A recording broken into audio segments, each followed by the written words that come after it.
So, good morning. If you don't know me, my name is Alison Tarrant, and I am just so excited about today and really delighted to welcome you to this Manga Immersion Day, which has very kindly been supported by the Japan Society.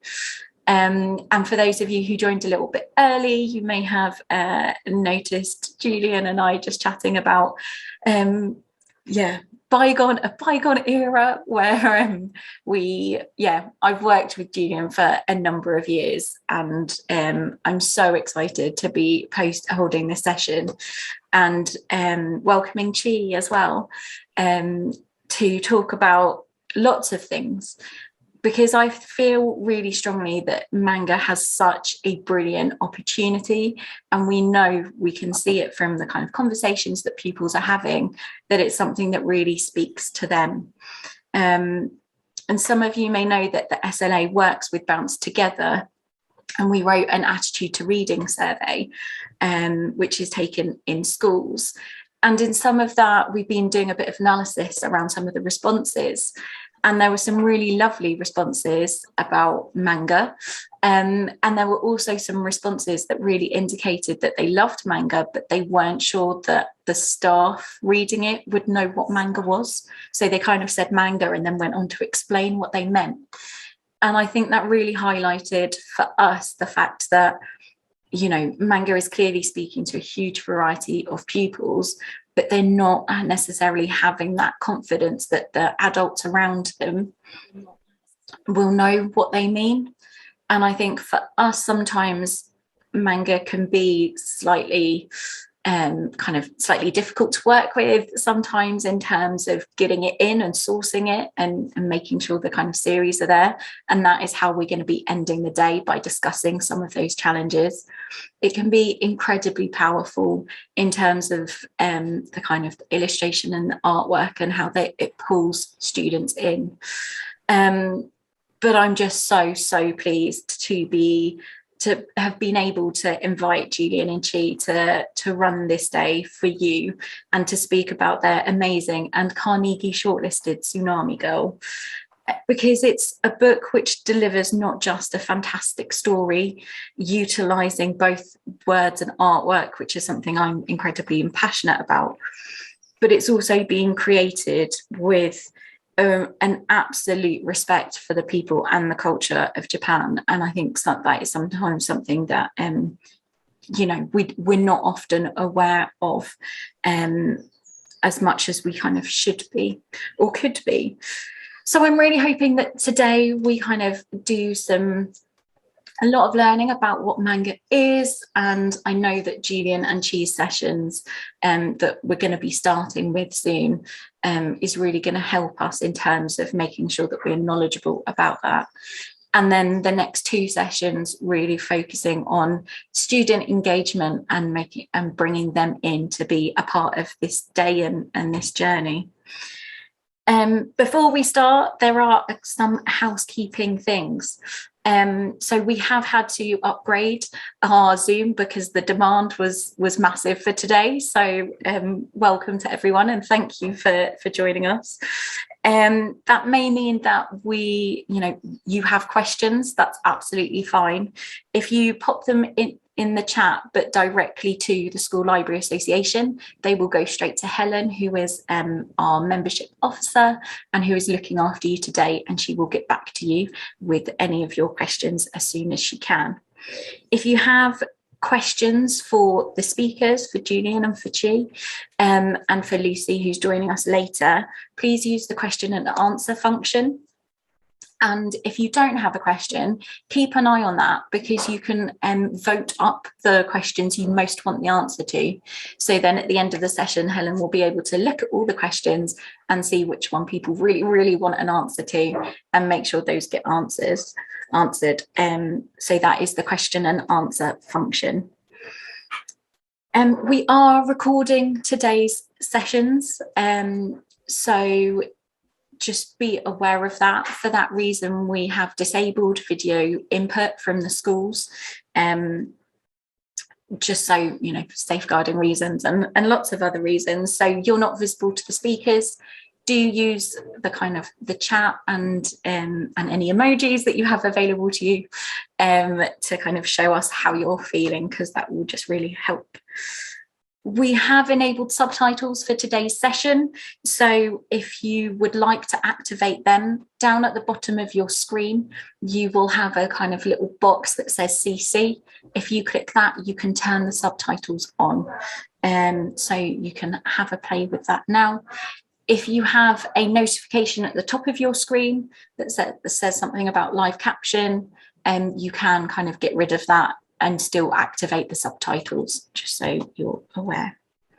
We are using the same link for all the sessions today. So if you have to log out, log in again, it's exactly the same link. So that shouldn't be a problem at all.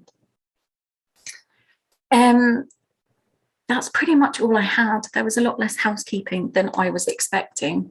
So if anyone has just joined us, and I can see quite a few people have, do pop into the chat and say good morning and tell us where you're from. It's really nice to see the range of kind of people and locations that we've got. Our panelists, although they are sharing today's session, are not located close together at the moment. I believe I'm right in saying that Chi, you're joining us from Japan. Yes, I am. Hello from Japan. Thank you so much. No problem. Fantastic. So we've got some more people coming in. We've got Hemel Hempstead, Alloa Academy. I'm probably saying that wrong. I apologise. County Durham. Good morning, everyone. So if you do have any questions, use the Q&A chat and vote up the ones that you really want an answer to. If you've got any questions about logistics, then send them to School Library Association.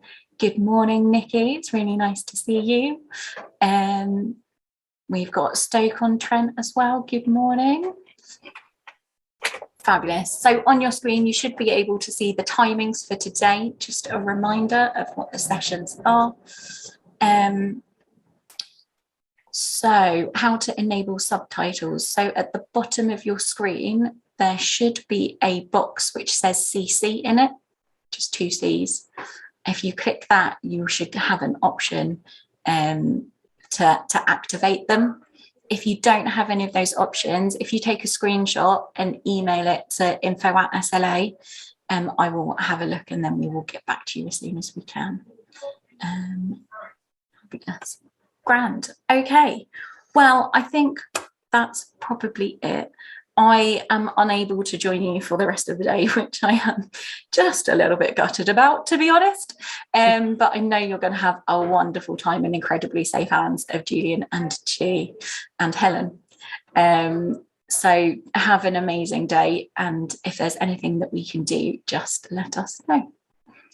Fabulous. So I'm going to stop sharing my screen once I've moved these boxes.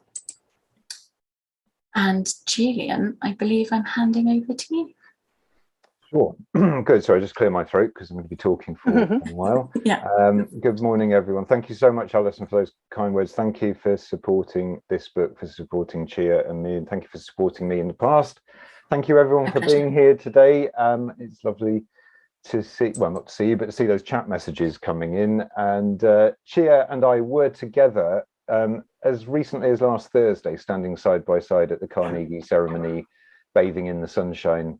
And now we are 6,000 miles apart. But we're going to attempt to do this as a two-hander, which we do sometimes. But this is a brand new talk, particularly this first one. So bear with us if I look bamboozled when I see the next slide. So before I start properly, just to say thanks to School Library Association and obviously to Japan Society. Chia and I have both worked for the Japan Society in the past, and that support is much appreciated. And thanks everyone for your attention. So I'm going to talk for about 35 minutes about the history, evolution, and direction of manga, and then Chia is going to take over and talk about everything I got wrong and tell you what may or may not be an accurate take, particularly on contemporary contemporary manga. And so I have something of a confession to make. So in my day job, I'm still a therapist. And one of the most common things I hear as a therapist is people tell me I'm not a proper parent, I'm not a proper teacher. Imposter syndrome. I think we all suffer sometimes from imposter syndrome. And today I'm definitely suffering from imposter syndrome because someone's saying, is it just me, but I cannot see Julian? I don't know if Helen, if we need to just change the spotlight. I've pinned you at the moment. I will message her separately. Okay, right. I will carry on anyway. So imposter syndrome is something that we all suffer from, and I feel that I am not a manga expert. But we have a great manga expert with us today, Chia. So Chia will jump in and I will ask Chia's opinion on stuff as I go along through my bit, and then Chia will bring everything to the modern day. So hopefully, Chia, is that right? Can you see the correct yes PowerPoint? Yeah. Great. So this is our book Tsunami Girl, which you may have come across, you may not yet. It's a book that actually challenged a lot of publishers. Quite a lot of publishers weren't keen to go for this, even though I had something of a career, and Chia obviously has a career. And the reason was this was always going to be a hybrid of manga and prose. And it's a slightly unusual format. So I understood people's hesitancy. But I think, as we'll talk about, particularly in talk 2, I think it really helps to bring out the subjects, the themes I wanted to talk about in Tsunami Girl. So this talk today is going to be called Chia and Julian's Guide to Manga. And there we are in our chosen modes of presenting ourselves. Chia's wonderful new manga self-portrait. Is that the cat I met at your house, Chia? Yes, he is at the moment. He's sleeping in my mom's living room. Right. Okay. So downstairs. Yeah. I'm at upstairs now. Yeah. So here we are presenting ourselves. But just to be clear, on the right you have not an expert. On the left you have an expert. Another way of looking at this is I am an outsider and Chia is an insider. I was born in the UK. I grew up in the UK, but I always had a deep love and passion and interest in Japan and Japanese culture ever since I was about 10 or 11. But obviously, Chia grew up and was educated within Japan. So you are swimming the manga waters, Chia, and I'm looking down into them. But I think seriously that sometimes to look at an issue, it can be interesting to look both with the view of an outsider and an insider at the same time. That's true. And hopefully that outsider is informed and does their due diligence and research, and the motivation is good. And obviously that can be a problem, particularly when we're looking at the Far East, East Asia. We don't want to fall into Orientalist tropes. And Chia will tell me if I do. So when I was first interested in Japan, it was a long time ago, because I seem to be getting on a bit now. And there was no real exposure to manga or anime. For me growing up, I'm talking about the era of 2 TV channels, mainly in black and white, and some children's TV. So there was no anime and there was no real manga in translation either. My route into Japan was through, if you like, the classical culture of Japan. So I became deeply interested in Buddhism, Zen Buddhism, and picked up books like this and opened them to find pictures of monks raking totally abstract rock gardens, and I was captivated as an 11-year-old, and that set me on a life's path to exploring the culture of Japan. I was a slightly strange kid, maybe, but these days, of course, lots of young people are coming to Japan through manga and anime, and I've watched that happen myself. So I'm finding my way still towards manga, and I guess that might be true still very much for teachers and librarians. That it maybe is something we understand a bit of, but you don't read much of.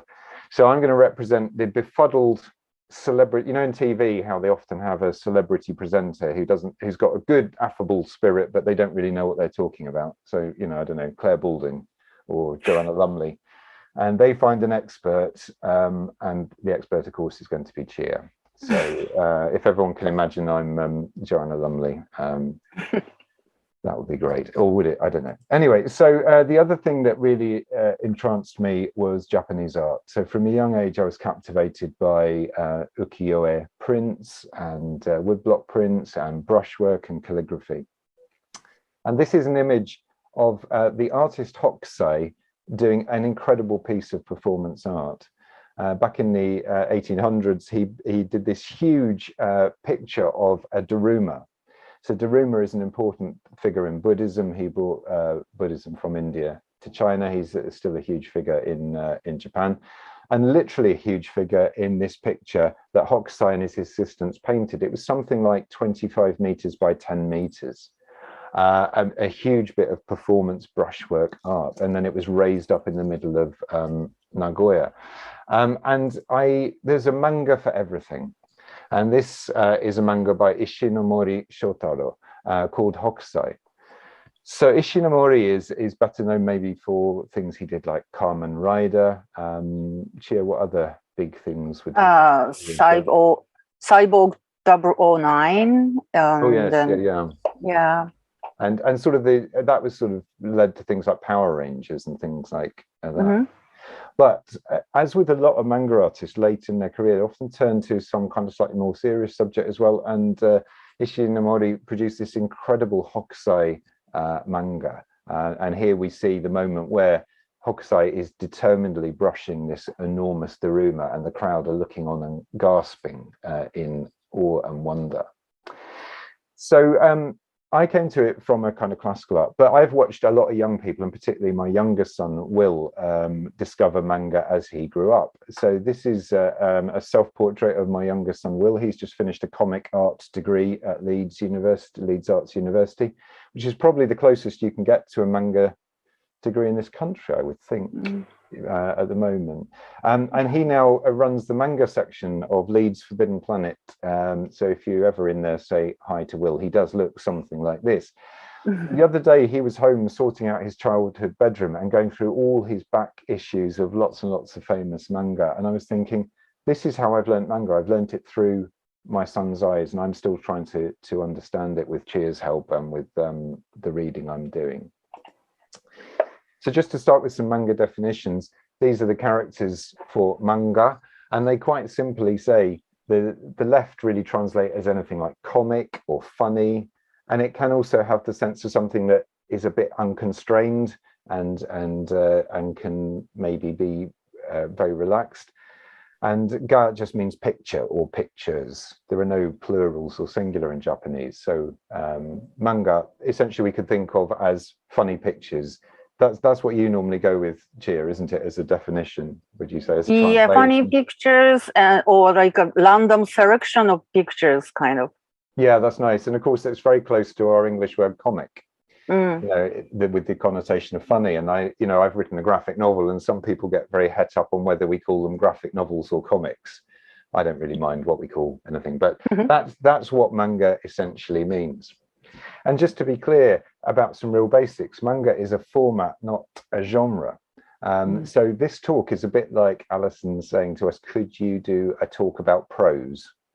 Where do we start? You know, it is a format, not a genre. There are obviously lots of genres within it, and they have incredible diversity and range, and they often build into enormous worlds. And I think this is one of the compelling things about it. So this is a very famous manga called Demon Slayer that has just come to a completion, I think, in the last month or so. That's right, isn't it, Chia? The very final volumes, I think, were last month. Maybe in the UK, yes, maybe. Oh yeah, I'm thinking translation. Yeah, so but translation. A while ago. So Demon Slayer is the story of a young boy called Tanjiro, who grows up in historic Japan. He grows up in the Taisho era, so this is the early 20th century in northern Japan, and it has its roots in everyday, real lived Japan. But the world's story is that secretly there are a bunch of people who are demon slayers. The Demon Slayer Corps have to try and keep demons at bay, and they've been operating in the background for centuries. And when our story starts, brave little Tanjiro is out selling charcoal one day when his family is slain by a demon. And the story is about his attempts to try to save the one remaining family member, which is his sister. And she has been injured by the demon and is turning into a demon, but she still shows elements of human emotion. And so across all these multiple volumes, it's the story of Tanjiro's attempt to help bring his sister back to full humanness. The amazing thing about this is the number of copies this has sold. I think like 150 million copies in circulation, something like that. The 19th volume alone, when it came out in February 2020, sold 1.4 million copies in its first week. I mean, that's extraordinary figure. 1.4 million copies of volume 19 in its first week of sales. Speaking as an author, that sounds quite interesting to me. And of course, what I was saying to Chia yesterday, one of the amazing things, manga tend to become anime. They tend to become moving pictures.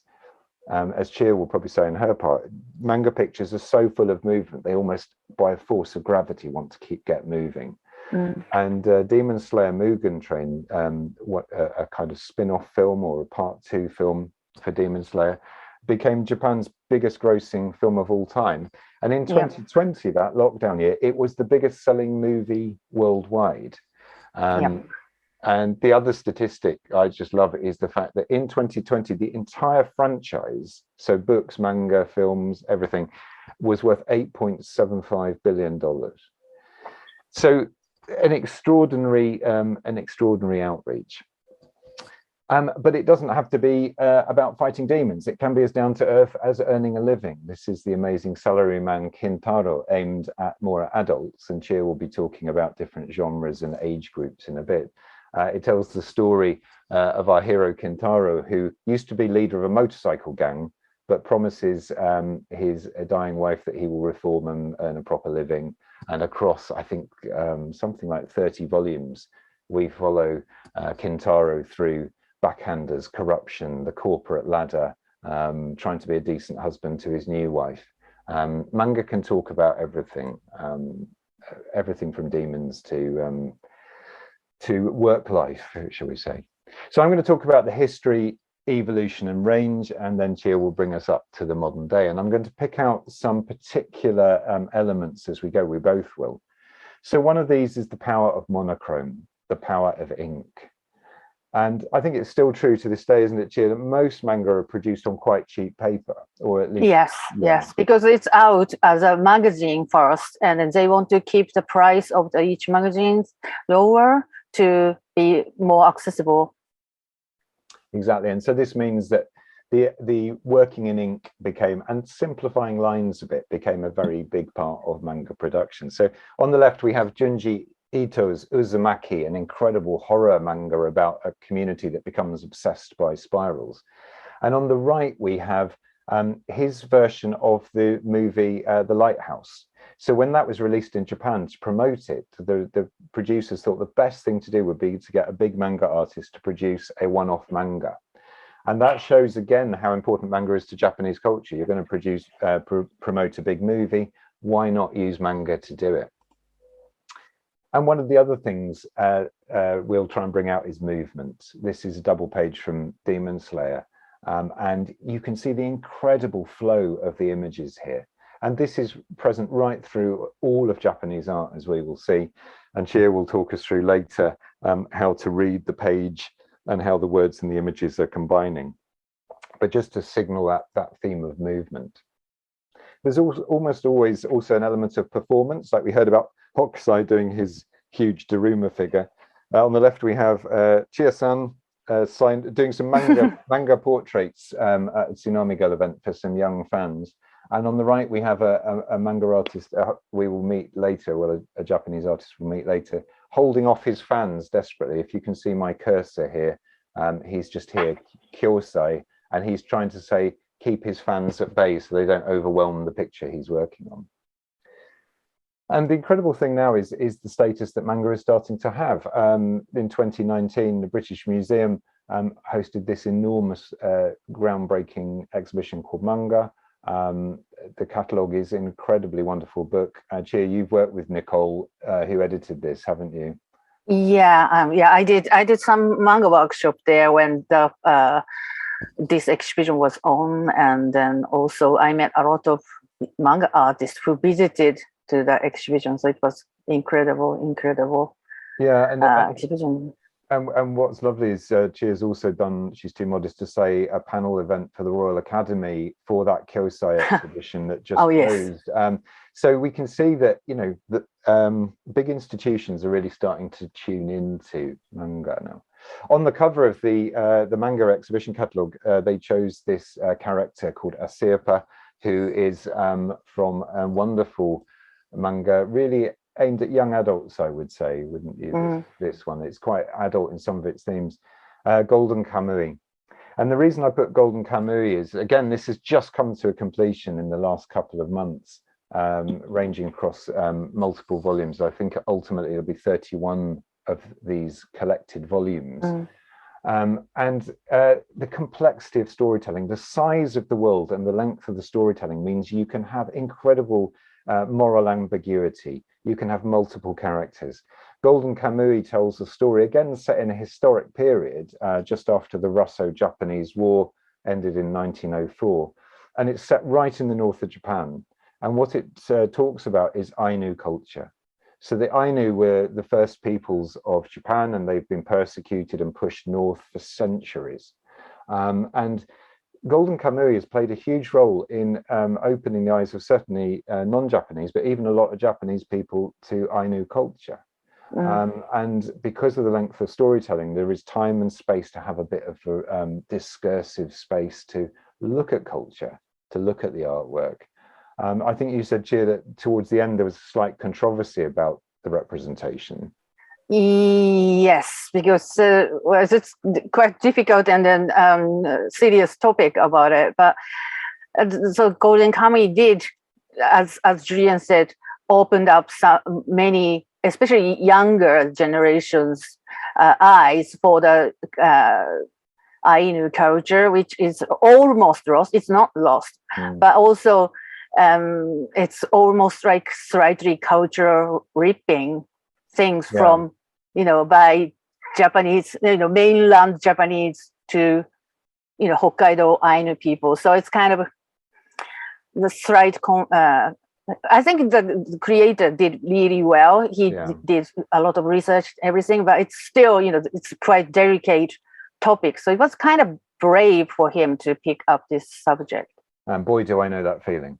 A similar thing, and we have to be careful. But I think on balance, I think the general belief is that it has done a service in opening up a debate about a very difficult and complex story. Exactly. And a famous, someone known more for being a filmmaker, Hayao Miyazaki of Studio Ghibli, early in his film career, when he wasn't a big-time filmmaker, he was approached to make a manga called Nausicaa of the Valley of the Wind. And we could argue whether this is really manga or not, because Miyazaki always works more like a filmmaker, maybe in his approach to art. But it is a beautifully complex story, a post-apocalyptic world. We have a strong female lead who's growing up trying to navigate environmental degradation, slime molds, huge insects. It's incredibly delicate and complicated. Slightly modeled on a story from about 800 years ago in Japan called The Lady Who Loved Insects, which was about a woman who didn't want to conform to the stereotype of Heian court life in Japan and wanted to study insects and not do all the things she was meant to do in court life. It's a beautifully nuanced, and absolutely the watercolor is stunning. But when this was made into a film and then the rights were bought in America, this is what the poster looked like.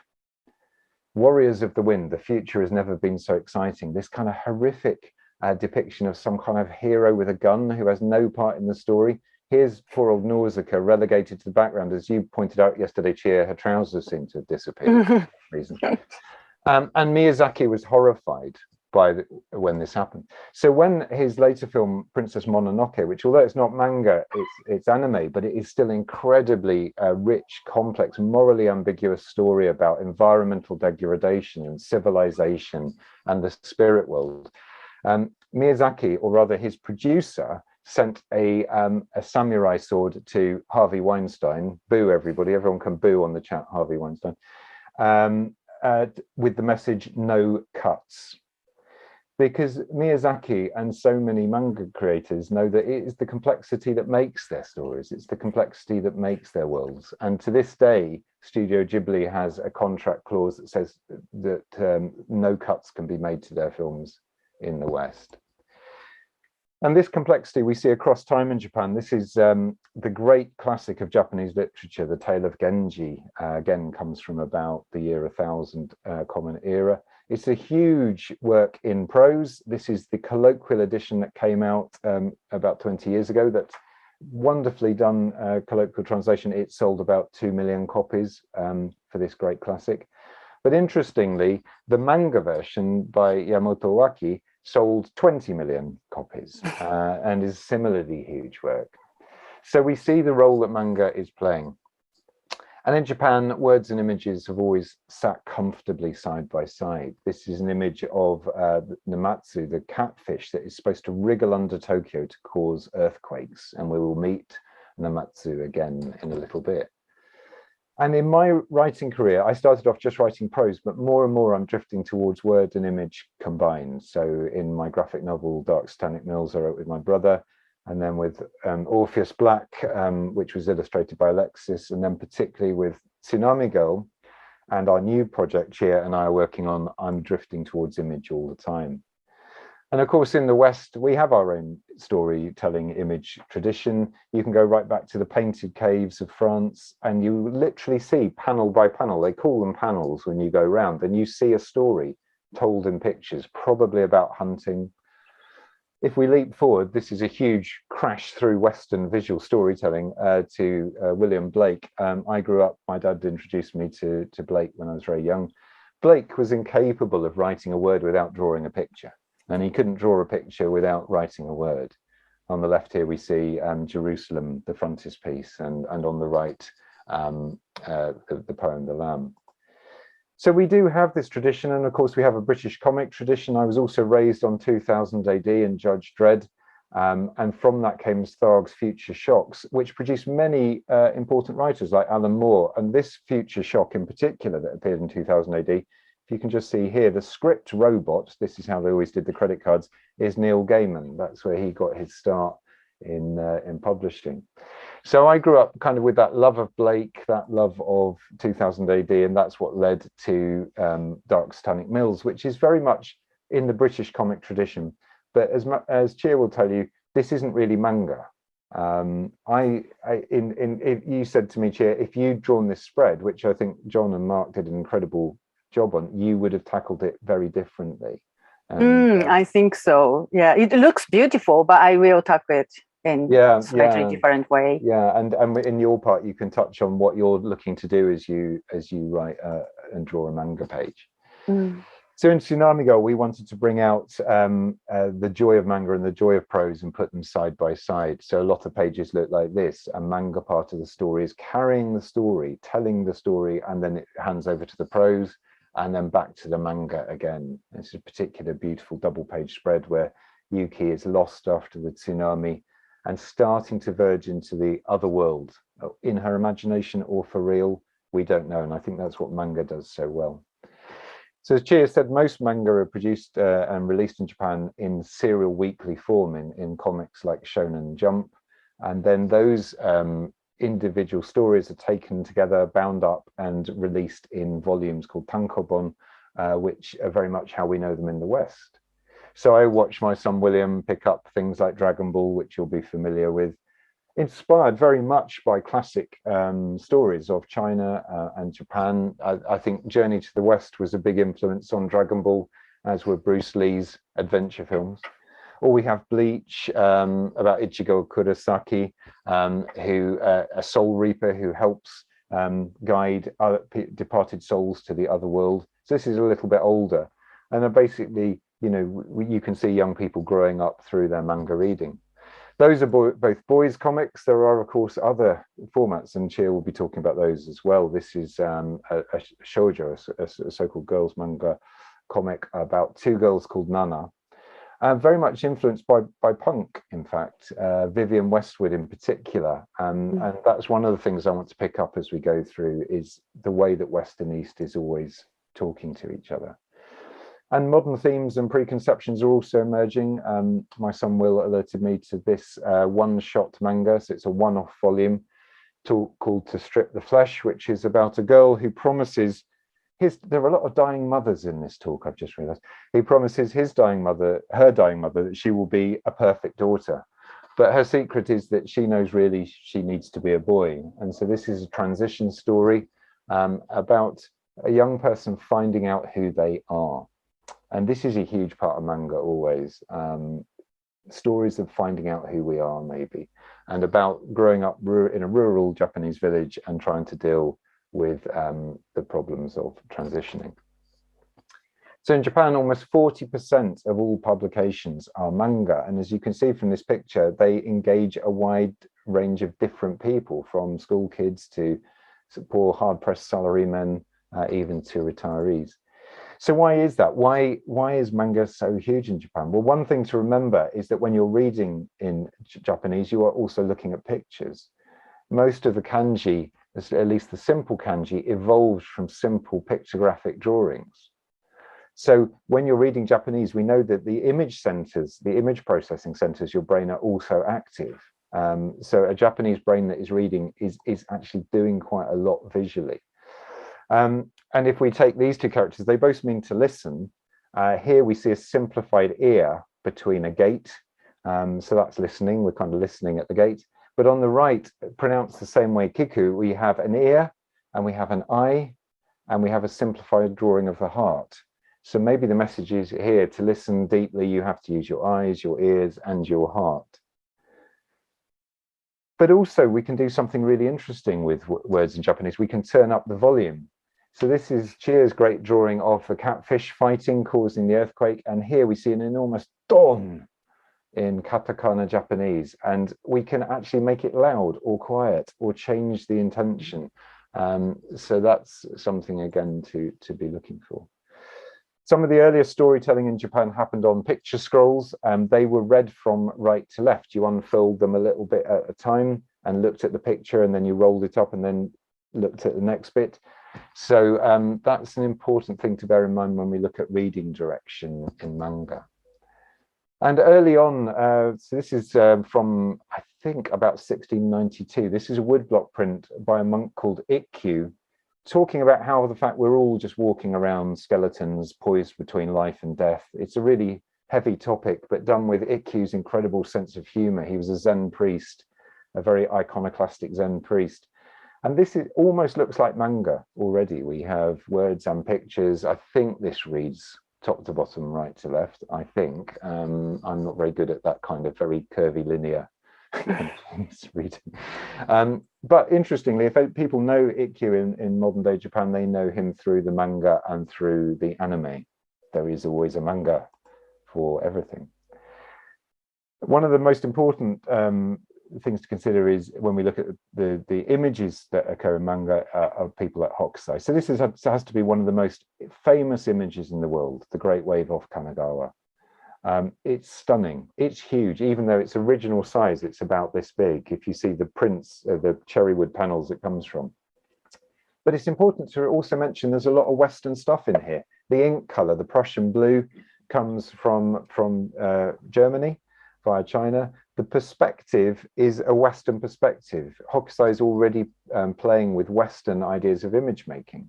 So by this stage, Western ideas of painting were creeping into Japan. Here's a picture of Fuji, painted in a very Western style, but by Kokan Shiba, who was a traditional kind of school of Japanese painter.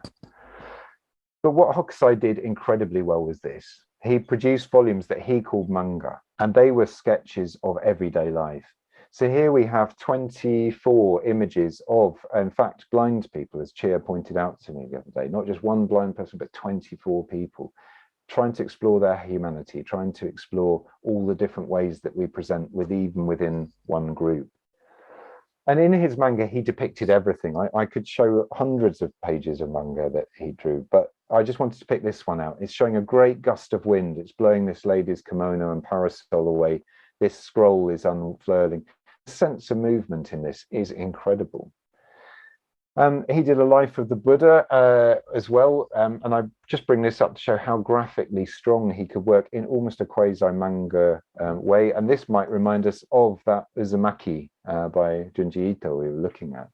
It could be almost straight out of modern manga. And if I asked you to draw someone being hit by a thunderbolt, I would never come up with this image, this extraordinary image of King Viradaka being struck dead by a lightning bolt. And I think, Chia, you were saying yesterday, this is incredibly manga. Yeah, it's a very almost like manga iconograph way to draw, something fresh thing is hitting or like showing impact using that line. So I'm really fascinated by this image. Yeah, I only came across this recently, to be honest, but it absolutely stunned me. And we can see where manga is coming from. So I mentioned Kyosai earlier. Chia did a panel event at the Royal Academy. He was an incredible artist. We're into the photographic era now. So he was seeing the West come into Japan. So Japan had unlocked as a country and Western influence was coming in. I love this image because here we have a Western top hat, a Japanese guy playing shamisen, traditional shamisen, and a little yokai monster is dancing in front of him. This is pure Kyosai, and we're paving the way towards some of the things we'll be talking about later. And there is Kyosai holding off his fans at a convention. You can see him just here, trying not to have his ink spilt. Around this time, Westerners were coming into Japan. They were launching journals. For example, Charles Wigman launched the Japan Punch, very much a Japanese version of Punch. And the Japanese took a liking to this, and Kyosai and a collaborator produced their own version called Eshinbun Nipponchi. And we start to see satire coming into Japanese art. Kitazawa Rakuten, sometimes known as the father of manga, in the 20s, he was producing these kind of slices of everyday life. So it's very much lived life. Again, here we see a hard-pressed worker going through a miserable day. And it's just, he's really a bridge between the world of Kyosai and the manga we'll come to in a minute. But also there was street theatre, a particular kind of street theatre called kamishibai. And in kamishibai, the kamishibai teller would slide a picture into this little frame. And on the back of the preceding picture, he would have the words for the story, or she would have the words for the story. And they would tell the story and slide the pictures, maybe 12, 15, 20 pictures.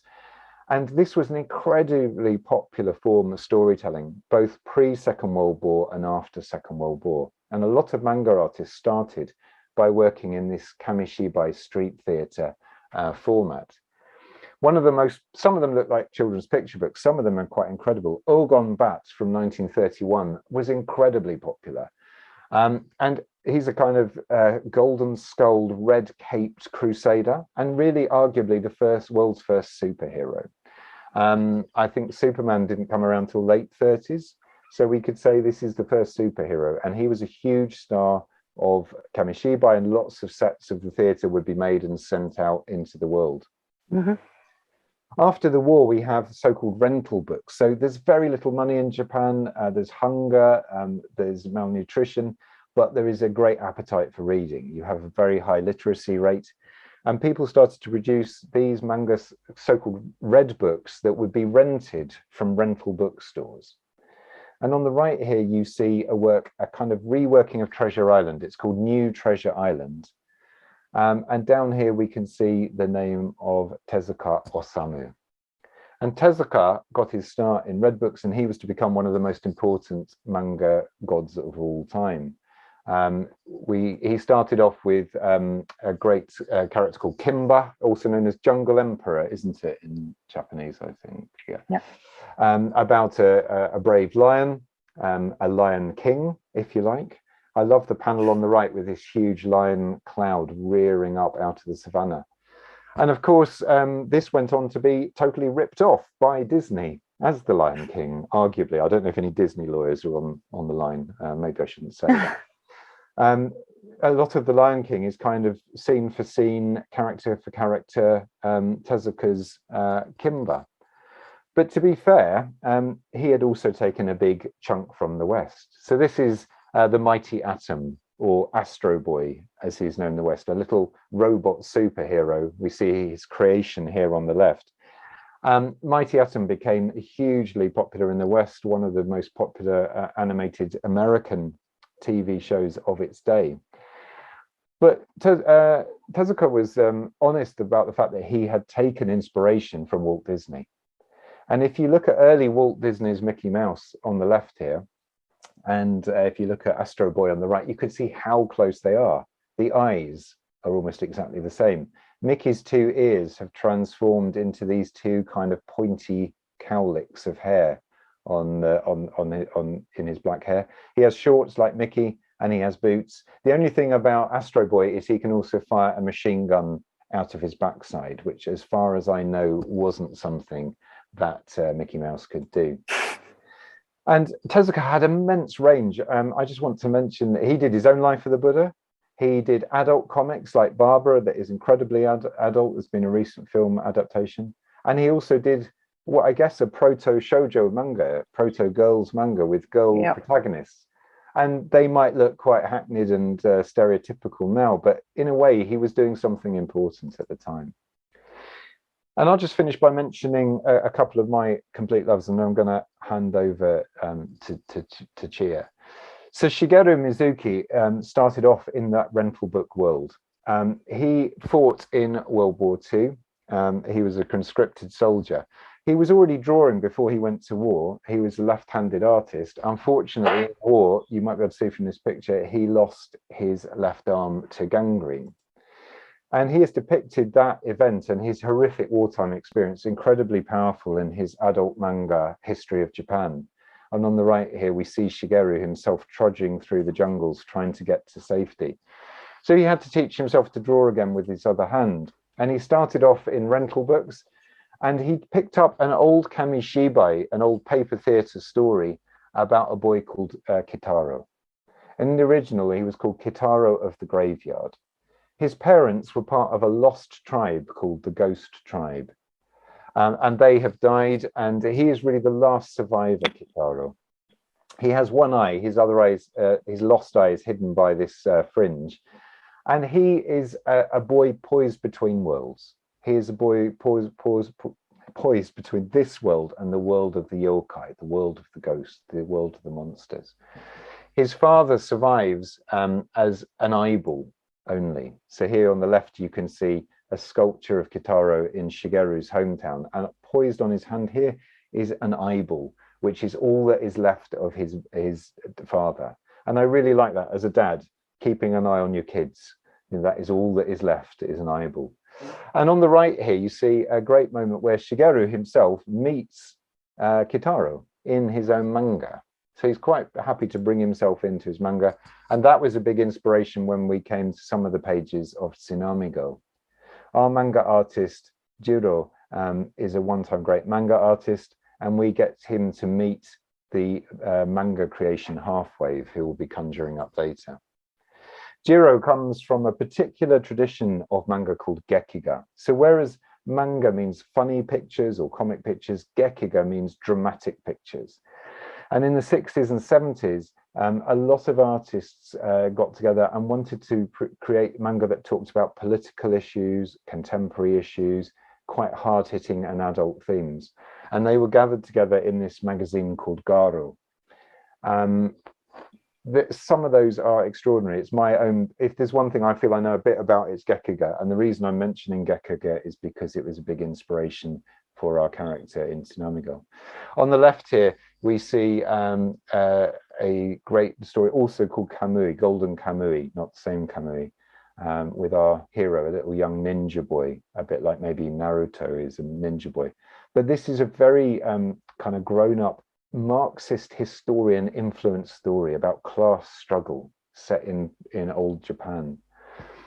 And people like Yoshihiro Tatsumi, you see on the right here, produce these beautiful, almost noir-esque stories about post-war Japan, about life in the bars, life in the back streets, the poverty, the hunger, the desperation. And one particular Gekiga artist called Katsumata Susumu did a lot of work looking at contemporary problems. And one of his was called Fukushima Devilfish.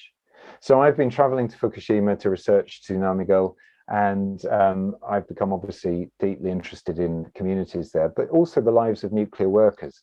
And Katsumata was doing this series way before the 2011 disaster. And he used manga brilliantly and simply to depict the hard, tough life of the underpaid nuclear workers. And here you can see how he's picked out the radiation on the body of this nuclear worker, something you can do in manga better than prose. And I said I'd talk to 10:38, and look at that, Cheer. I'm going to be even a minute early. So so this is quite hard hitting, but a lot of these Gekiga artists slowly drifted from the political towards the spiritual, towards the yokai world, towards folklore and traditional storytelling. And that's very much what happened in my imagination with our character Jiro in Tsunami Girl. And this is another page by Katsumata to bring me full circle to my original interests of Zen monks kind of floating through the air and chanting. And we see here all the joy of manga and Gekiga. We see word and image combined, as in this character's imagination, a group of ghostly monks parade across the roofs of this temple. So I'm going to hand over to Chia now, and I'm going to be doing the frame advance, and Chia's going to tell you about everything I got wrong now. So Chia, Hi. Hi. Okay. Hi, greeting from Japan. My name is Chie, and I'm usually based in Brighton, but at the moment, somehow I'm in Japan. So if there's any like sounds delay or anything, it's because I am far away.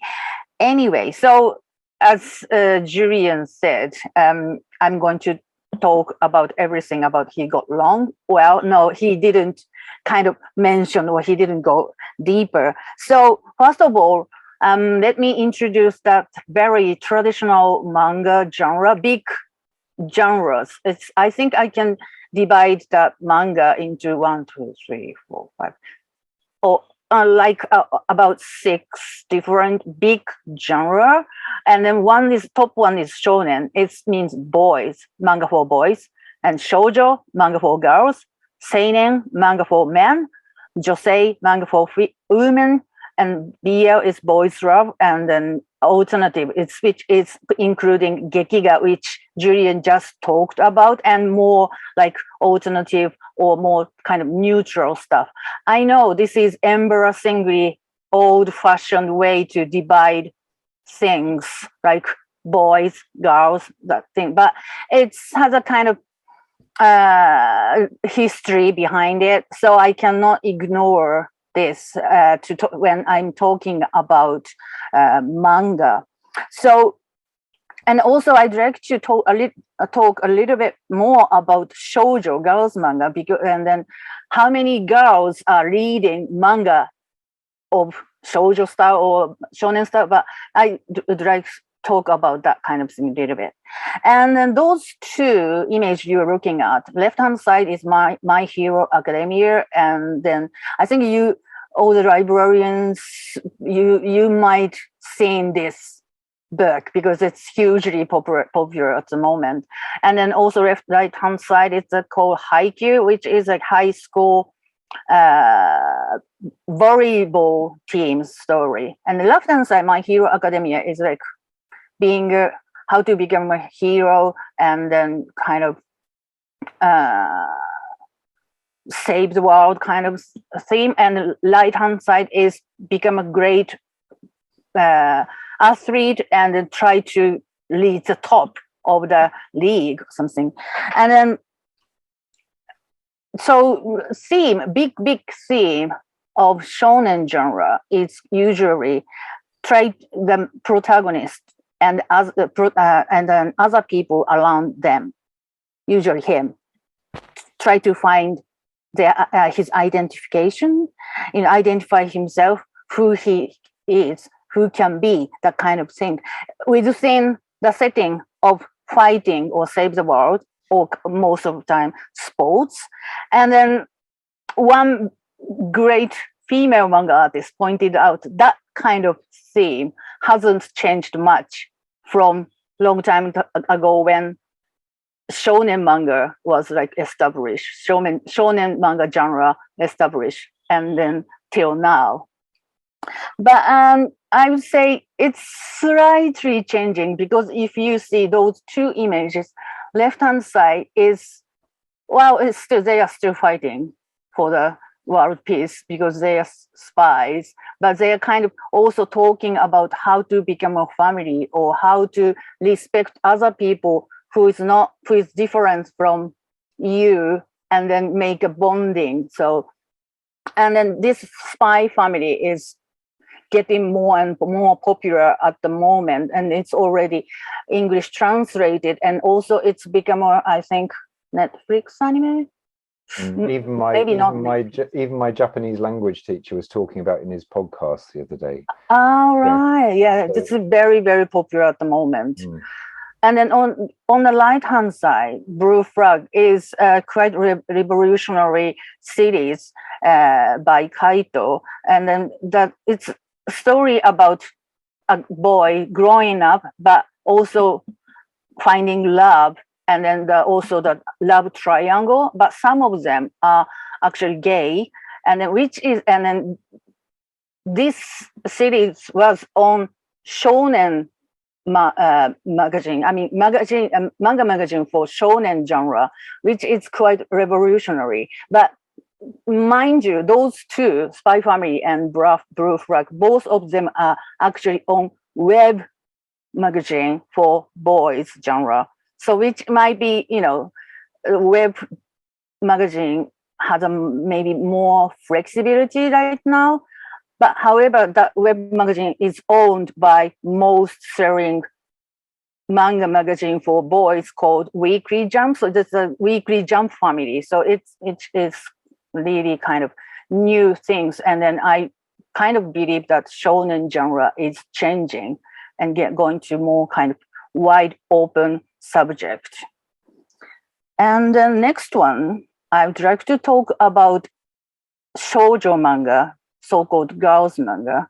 And then let me tell you about the theme of major theme for shoujo manga. Traditionally, I mean, long time ago, it was about a girl who's looking for, identification of herself, but looking for the true love, or try to become a big successful in like being ballerina or flight attendant, which is quite stereotypical female's dream kind of things, but it's kind of really changing rapidly. And then the protagonist in shoujo genre, their dream has changed as the time become modern, and as our society changed. So which kind of reflect a lot of recent social problems and social issues as well. Shoujo manga is more influenced by that, how female is treated in the society. As it's changed, the theme of shoujo manga changed. And then this is called The Program by Hagio Moto. This was actually first on the magazine 1972, but still it's ongoing. And then Moto Hagio is a typical female, girls shoujo manga artist. If you see the next slide, you can see very delicate, romantic kind of drawing with quite complex of speech bubbles, and then a lot of like mood setting backgrounds and then little things. So sometimes people who are not really used to reading shoujo manga, they find it really difficult to read. And but the look of it, appearance of it is quite typical shoujo manga in 1970s. But Moto Hagio and other few revolutionary shoujo manga artists, so-called flowery year 24 group, that it means there are a bunch of female manga artists who was born in around 1949, and then they are already, when they debuted in 70s, they are already very, very revolutionary, talking about a lot of different subgenre. Like this one is about actually vampire, so which is still appealing for young people at the moment, but also very historical and very big, quite serious human drama as well. And then if you see the next slide, same artist, she does very hardcore science fiction called They Were 11.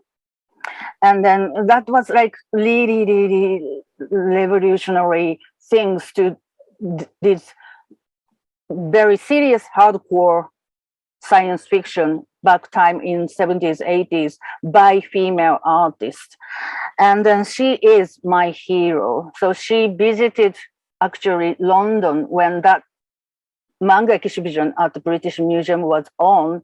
And then I was like honored to be her interpreter. So I brought my book to her and get my book signed. And it was the highest of my life almost. And then, so inside of the, there are 11 looks like this. So it's still the complexity of paneling and everything is quite shoujo, but storyline. And then that is, well, I just say very hardcore, extremely enjoyable, suspenseful science fiction. And next slide, I'm just showing that what kind of shoujo genre has been popular in the UK and in Japan, and especially in the UK or outside of Japan. So I think you've seen Fruit Basket, which is very, very popular and still quite popular. And then Vampire Night. Yes, again, vampire is very, very popular. And then third one is Natsume's Book of Friends, which is quite not recent, but it started 2003, but it's kind of new, not new, but it's slightly different from old style shoujo, old style typical shoujo manga, because the main protagonist is a boy. And then there's no such thing like love romance or something.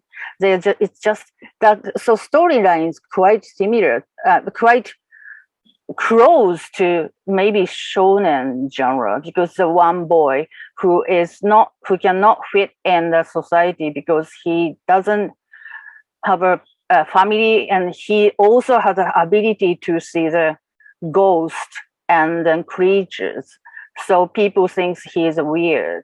And then the story goes how he find out to deal with the situation, and also how he built the trust into the other humans and also some creatures, strange creatures. So that's kind of three kind of different time of era kind of popular manga.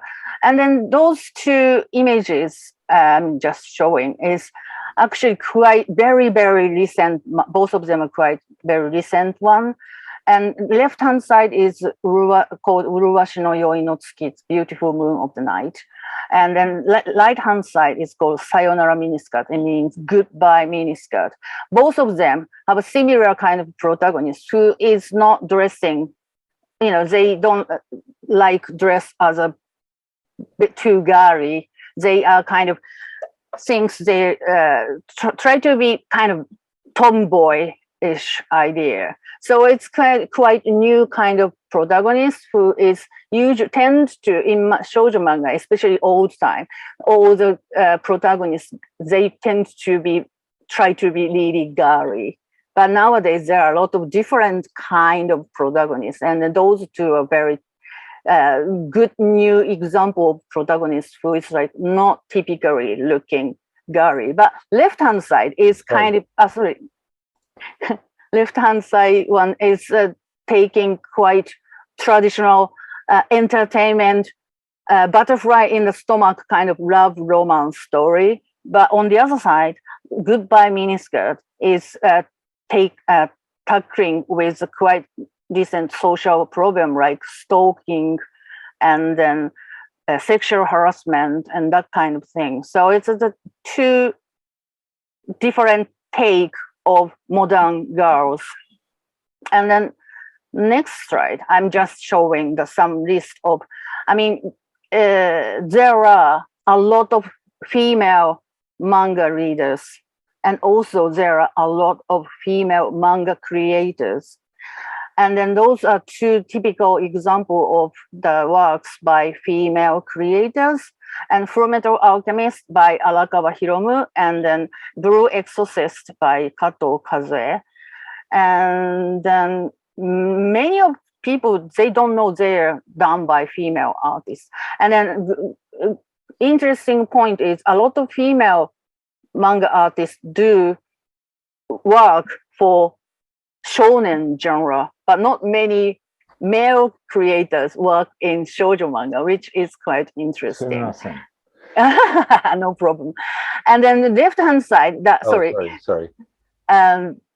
The Fullmetal Alchemist, the creator's name is Hiromu. Hiromu doesn't sound like very female. And then how the name is written in Chinese character, it looks like male's name.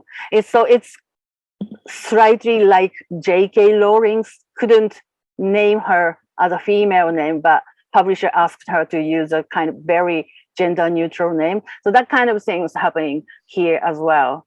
And next slide.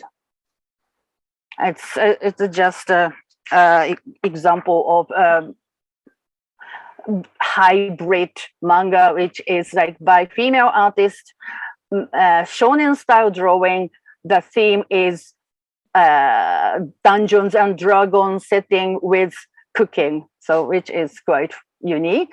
And the next one is it's another unique example of female manga artist created a very, very feminist themed short story, a collection of short stories for the very revolutionary new manga magazine, which doesn't specify genre or doesn't specify gender.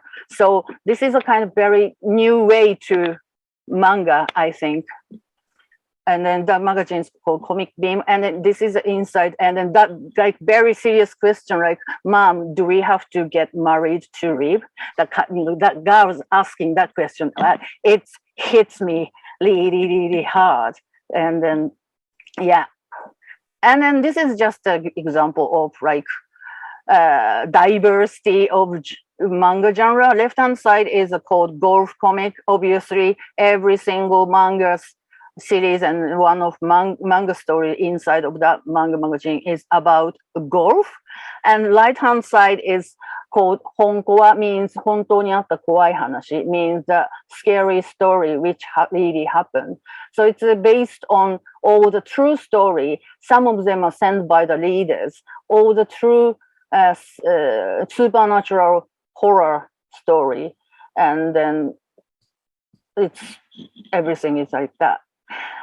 And then this is kind of a few distinctive features of manga I would like to introduce. One is onomatopoeia.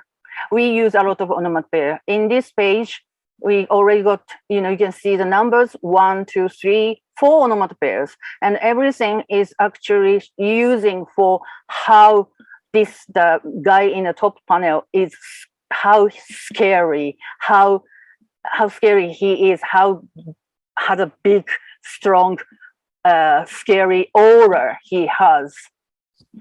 And that's how we use onomatopoeia. Japanese have a lot more onomatopoeia than English has. So onomatopoeia is very, very important. And then second one is use of background. Left page, you can see in the second panel, this is the usual background, which explain where he is. But right-hand side, if you see the central character, you see some like kind of abstract drawing, which doesn't show where he is. It shows how he feels. So we have like two different kind of background showing the location and showing the emotion. And third one is speech bubble.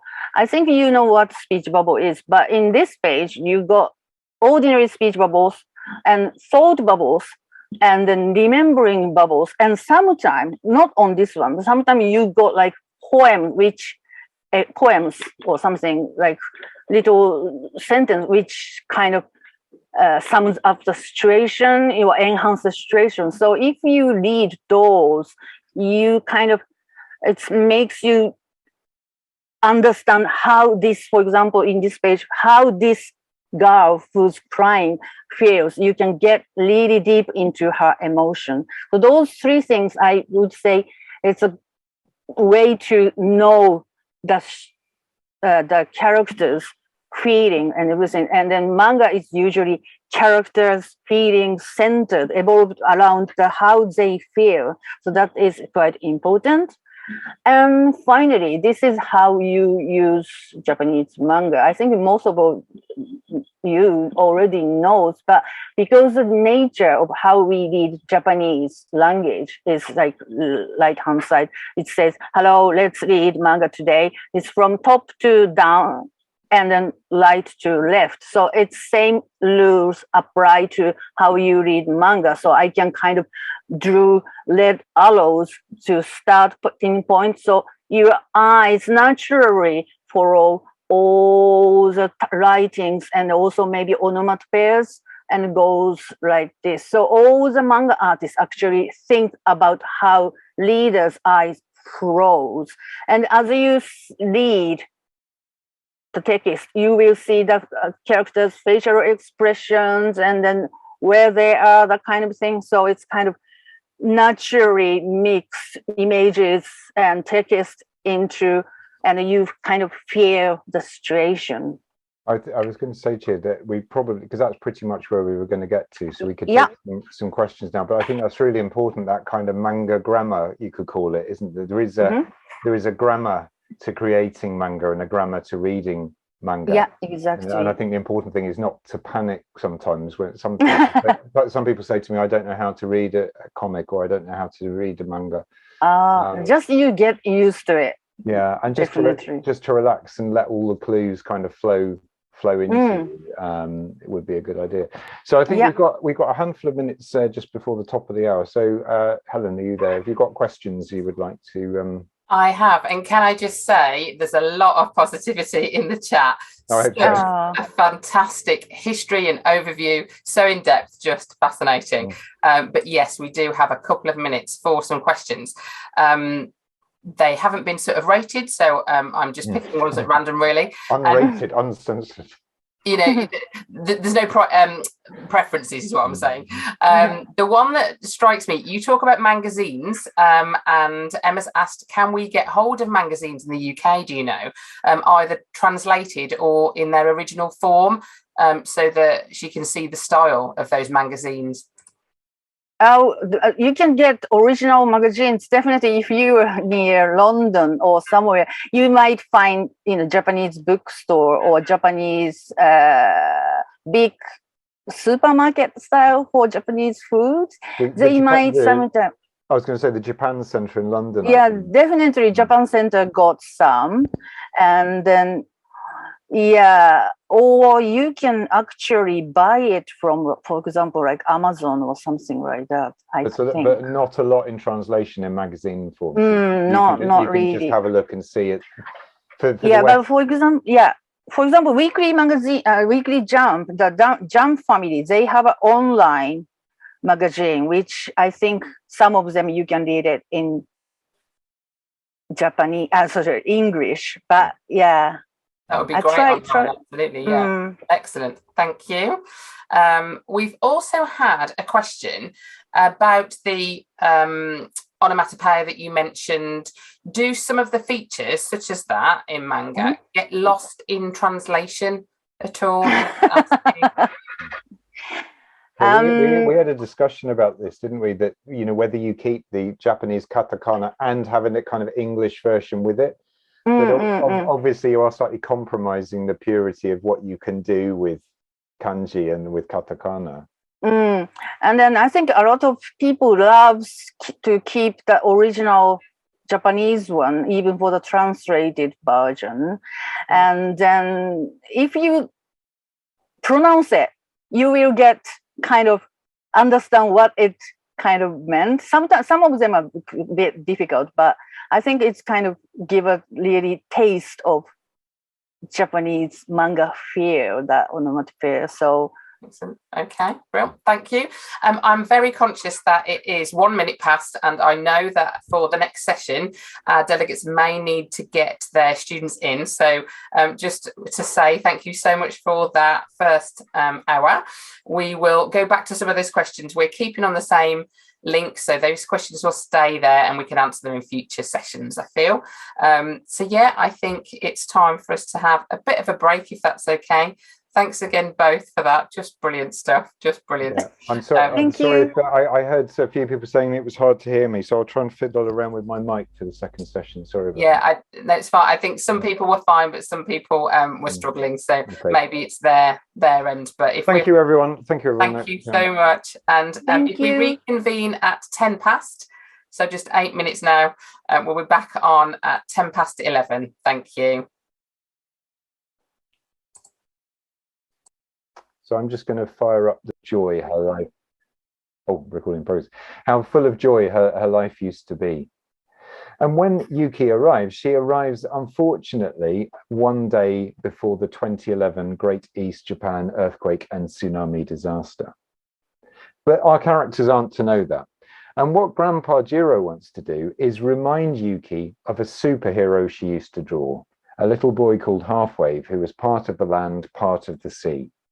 And he hopes if he reminds her of the strength of her drawing, when she was a little kid, she used to draw every single day, it will bring her back to some kind of life. And then our fourth character is a boy called Taka, who I'm very fond of, and is the boy I wish I had been when I was young. So when I'm writing a book, this is often what it looks like at first. I make lots of notes in notebooks like this, hundreds and hundreds of pages of notes, desperately trying to find a story. And then I start scribbling it all down on a big piece of paper. And when I look at this now, what's strange is a lot of it has changed totally. So I always try and remind myself that stories evolve, but I always need to see things visually when I'm actually writing. So I look up at the blank wall above my computer and I try to see the stories, and I try to imagine the camera shots almost. If this was a film, is it a wide shot? Is it a close-up? And I try to make a book. And this is what we managed to create. We managed to create a book where the manga and the prose, I think, sit happily together. The manga story is as important as the prose story. And in fact, the manga carries the story through some of the most important and difficult moments of the book. So it isn't just illustrations to enhance the book, it is two forms of storytelling. And as I was saying in the first talk, quite a lot of publishers weren't sure whether this would work. I got turned down by some quite big publishers. And then I was lucky to find our publisher, Guppy, who wanted to take a chance and see if we could get this format to work. And some of my favorite pages are the manga pages. Here's an extraordinary moment where Yuki, after the tsunami, not too many plot spoilers, she's cold and miserable and it's dark and it's snowing, and she starts to see and hear things that may or may not be there. So I want you to start by imagining that you're growing up on the northeast Japan coast. And you live down here on this flat land, and every day your parents put you in the car and take you up this hill, around this corner, and they take you to your school. And your school is called Ukedo Elementary School.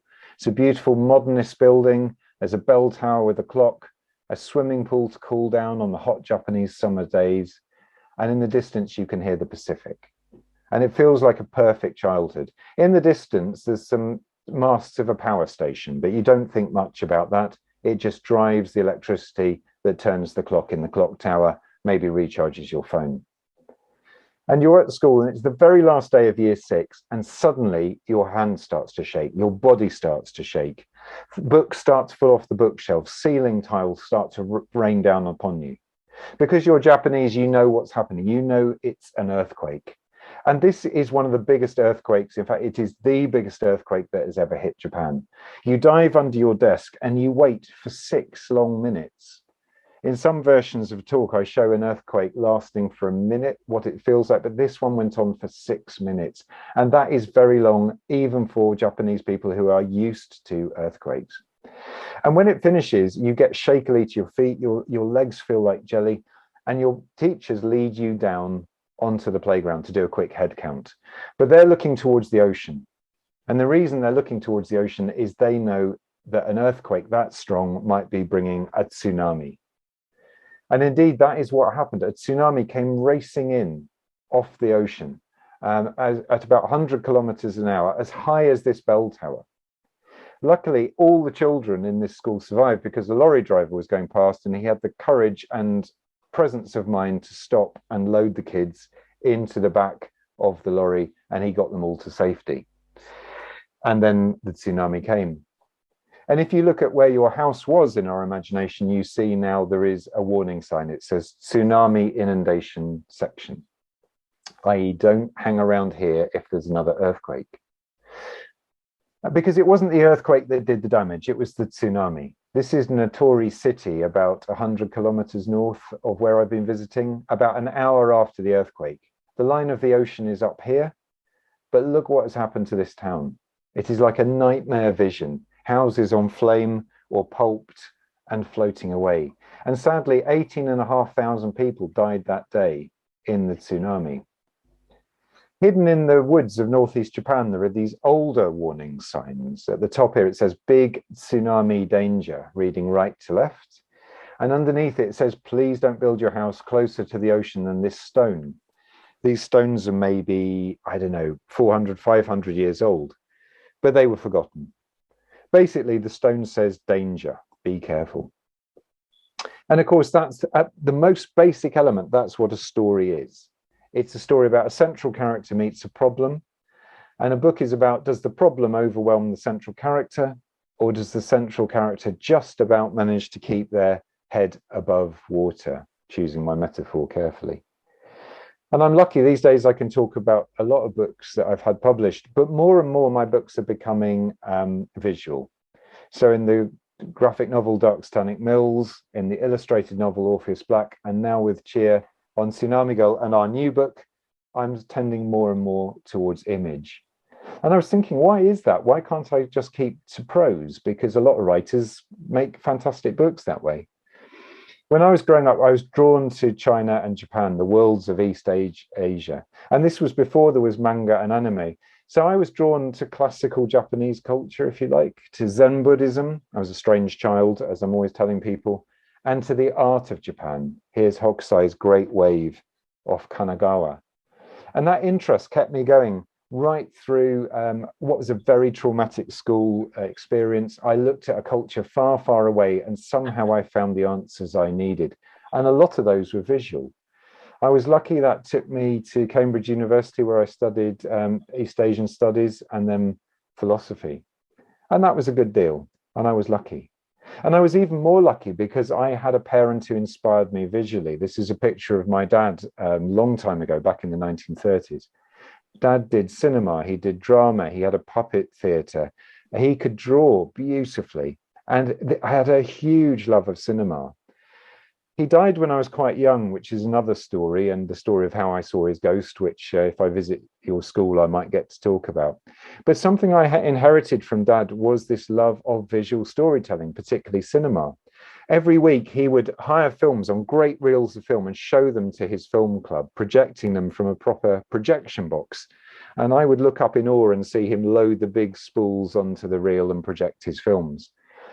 And one of the films I remember him projecting was by Akira Kurosawa, one of the greatest film directors of all time.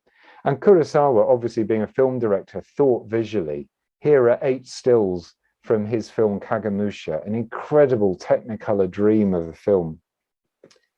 But Kurosawa also was a talented artist. He wanted to be an artist before he was a film director. So for his films, he drew these incredible storyboards in full color to show his team how the film was going to look. And although this isn't manga, it's not far away from the world of manga.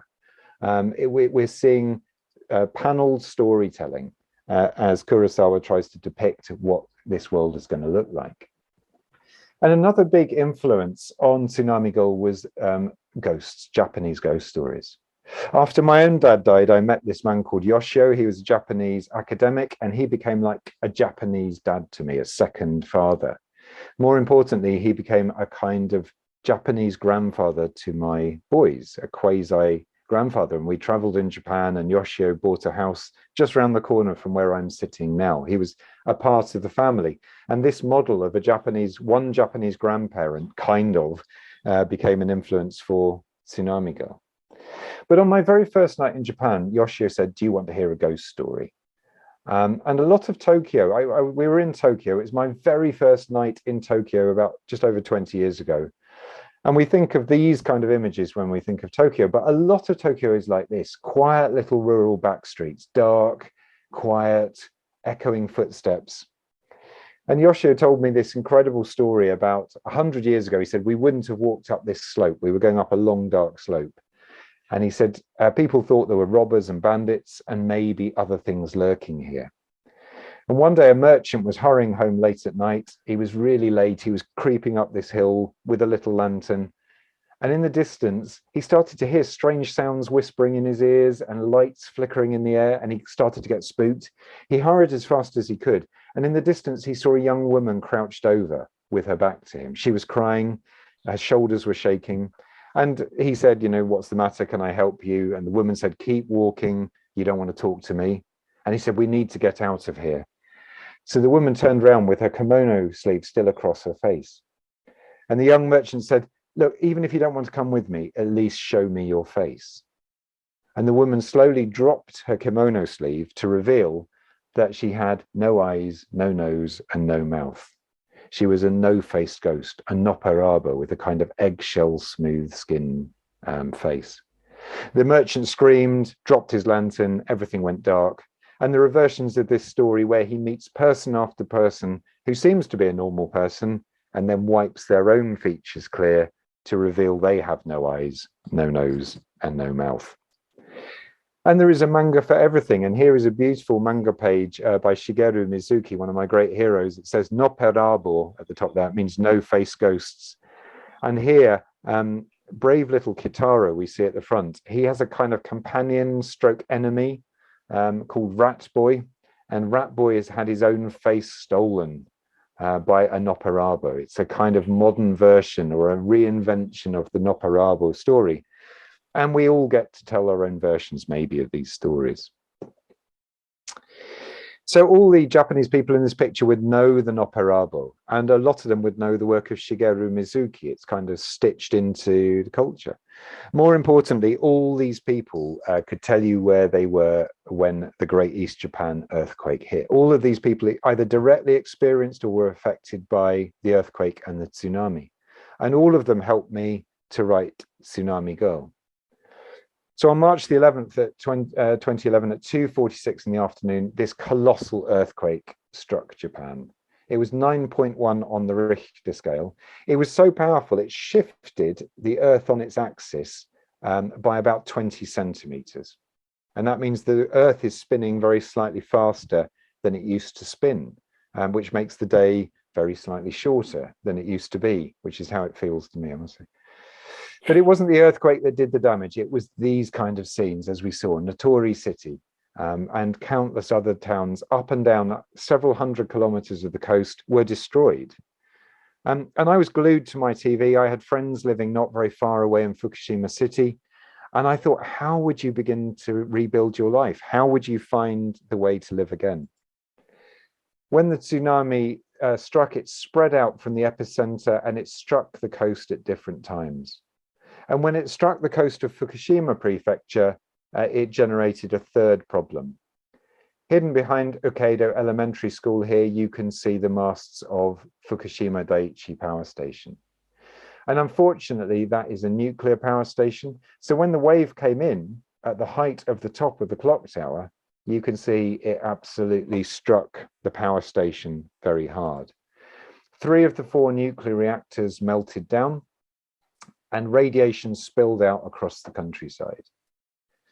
Up here, you can see there is a robot crane. It's being controlled remotely, but it has actually been killed by the radiation. So this is almost like a sci-fi story. The radiation was incredibly powerful, very close into the power plant. So within the next day or two, several 100,000 people had to evacuate their homes. and be bussed maybe 100 kilometers away to live maybe for a week, they thought, maybe for 2 weeks, on cold, hard gym floors, no heating, not much food to start with. Everyone's wearing flu masks like we've got used to in Corona, but what we're not used to is how this little girl at the front is being screened for radiation to see if she's received a hefty dose of radiation and needs hospital treatment. So I wanted to, because I had friends who were living in Fukushima City, who I spoke to every day, who were talking about the radiation and the constant aftershocks. We have to remember there were dozens of aftershocks every day, and some of them were huge. And they were rattling people as they were trying to get power back, trying to get fuel back, trying to find food, trying to get phones to work. So 7 years later, I thought, I'm going to write this book, but I'm going to have to go and talk to people and ask them what they feel about me writing this book. Is it okay for me to come and write this story? And also I needed to talk to people and see what they had experienced. So in 2018, I hired a car with my wife in Fukushima City, and we drove southeast on this no-stopping road. It's called a no-stopping road because you are not allowed to stop because the radiation is quite high. And you can see there's no one on the road. It's a very strange experience. And when we got right to the heart of the radiation zone, we went into the super controlled part of the evacuation zone. So you give up your passport, you get special permission, and we walked on the streets of a town that had been totally abandoned for 7 years. And this is what it looks like on the streets. Maybe you can even hear what it sounds like. There is no sound at all. Apart from my footsteps and a few birds calling, there was nothing to hear. Nothing to hear beyond our own noises. And I was filming this video and walking along, and suddenly I thought I could hear footsteps behind me. My wife and the guide were up ahead, they were around the corner, and I thought there was someone walking right behind me, and I thought, well, that's strange because there's no one else meant to be in the zone apart from me. And I looked round and there was no one behind me. And then I realized it was my own footsteps echoing back off the shutters. And of course, what was happening was my imagination was starting to play tricks. My imagination was starting to work on the emptiness and trying to tell a story about the abandoned zone. We met incredible people on the coast, people who were moving back into their towns as the radiation area got smaller. I met this lady called Yuko Hirohata. She took me to where she ran up this slope with the tsunami chasing her. And this is where she survived.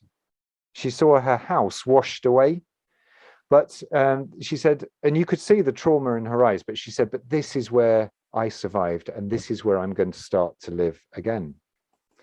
And Yuko had set up a community cafe, a kind of drop-in center. So at this point in the little town of Adaka, only 20 or 30 people had moved back out of a town of 20,000.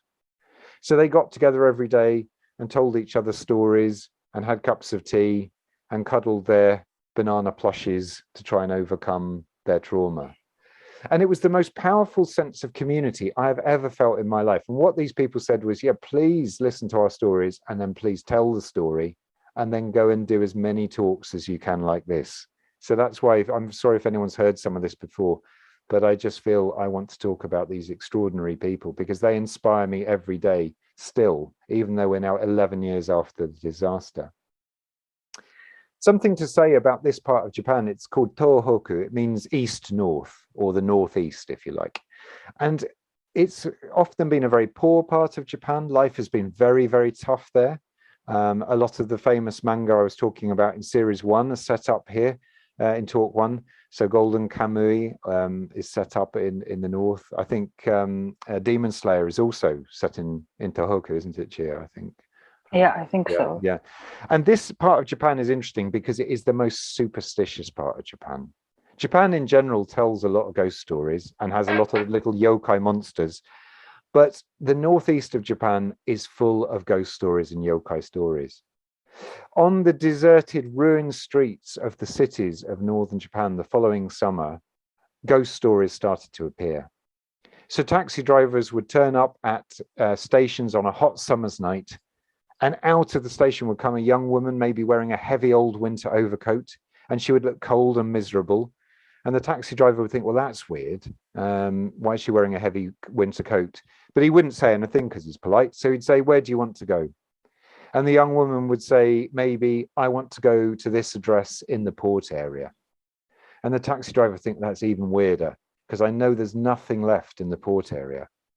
But because of the Japanese concept of omotenashi, of service, of doing the right thing for service, he would say, okay, get in the back seat and I'll take you there. And he would start driving, and suddenly the taxi would feel weird and cold, and he wouldn't be getting any answer from the lady on the back seat.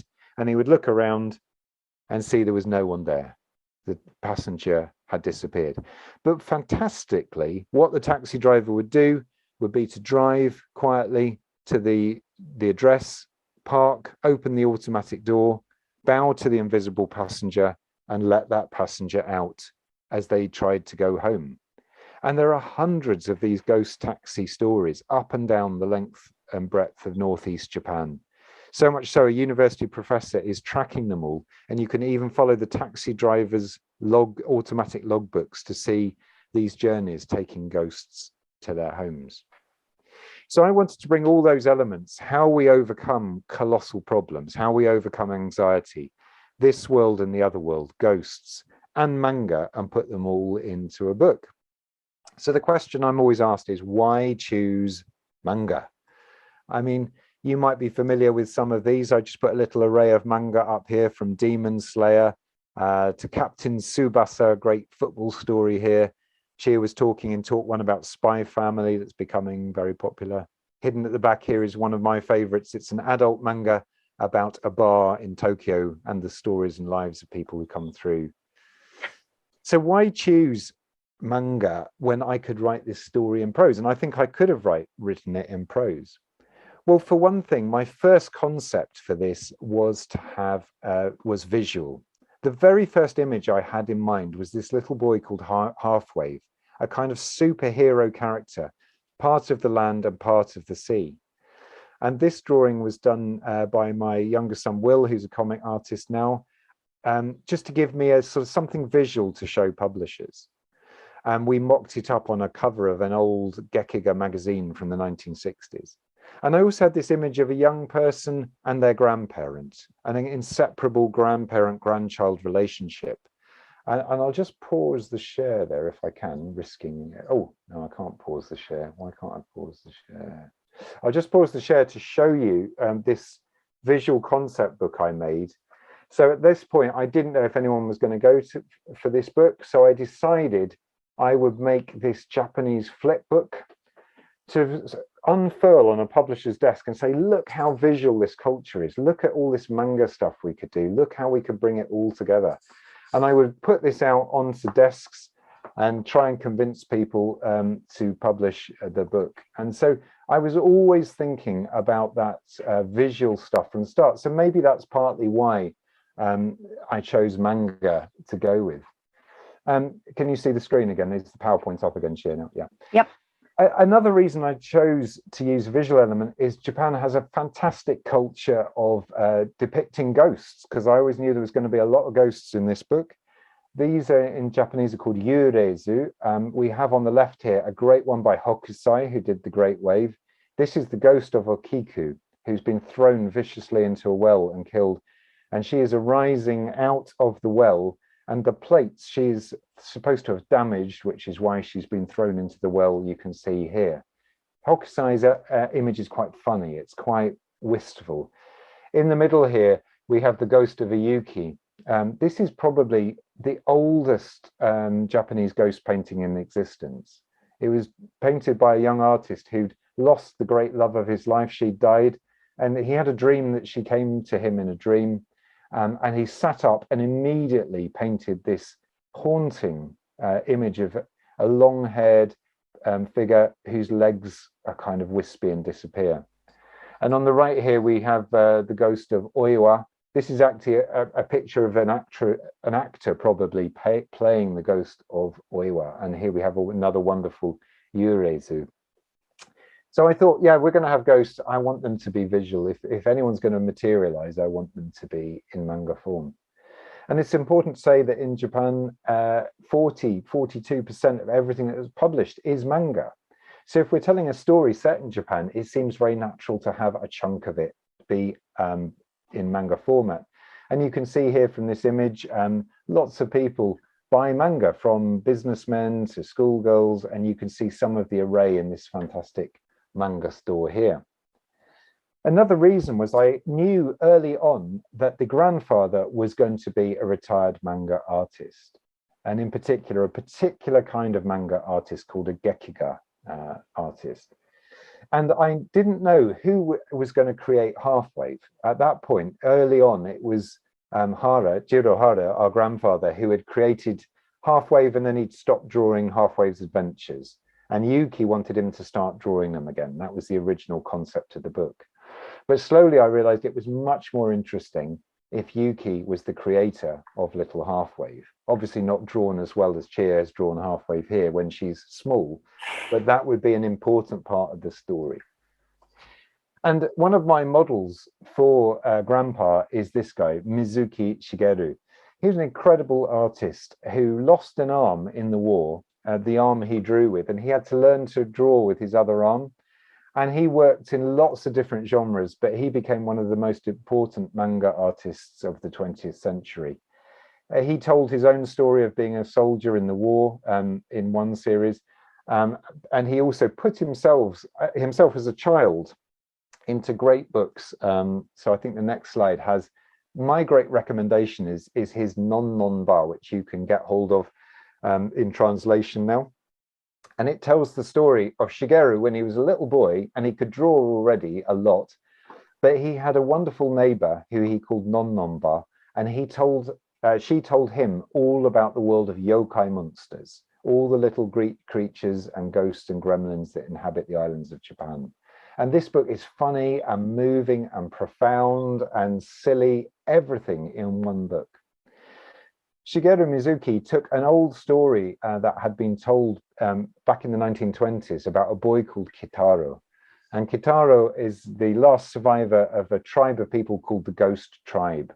He's kind of a demon, really, but a good-hearted demon who bridges the human world and the yokai world.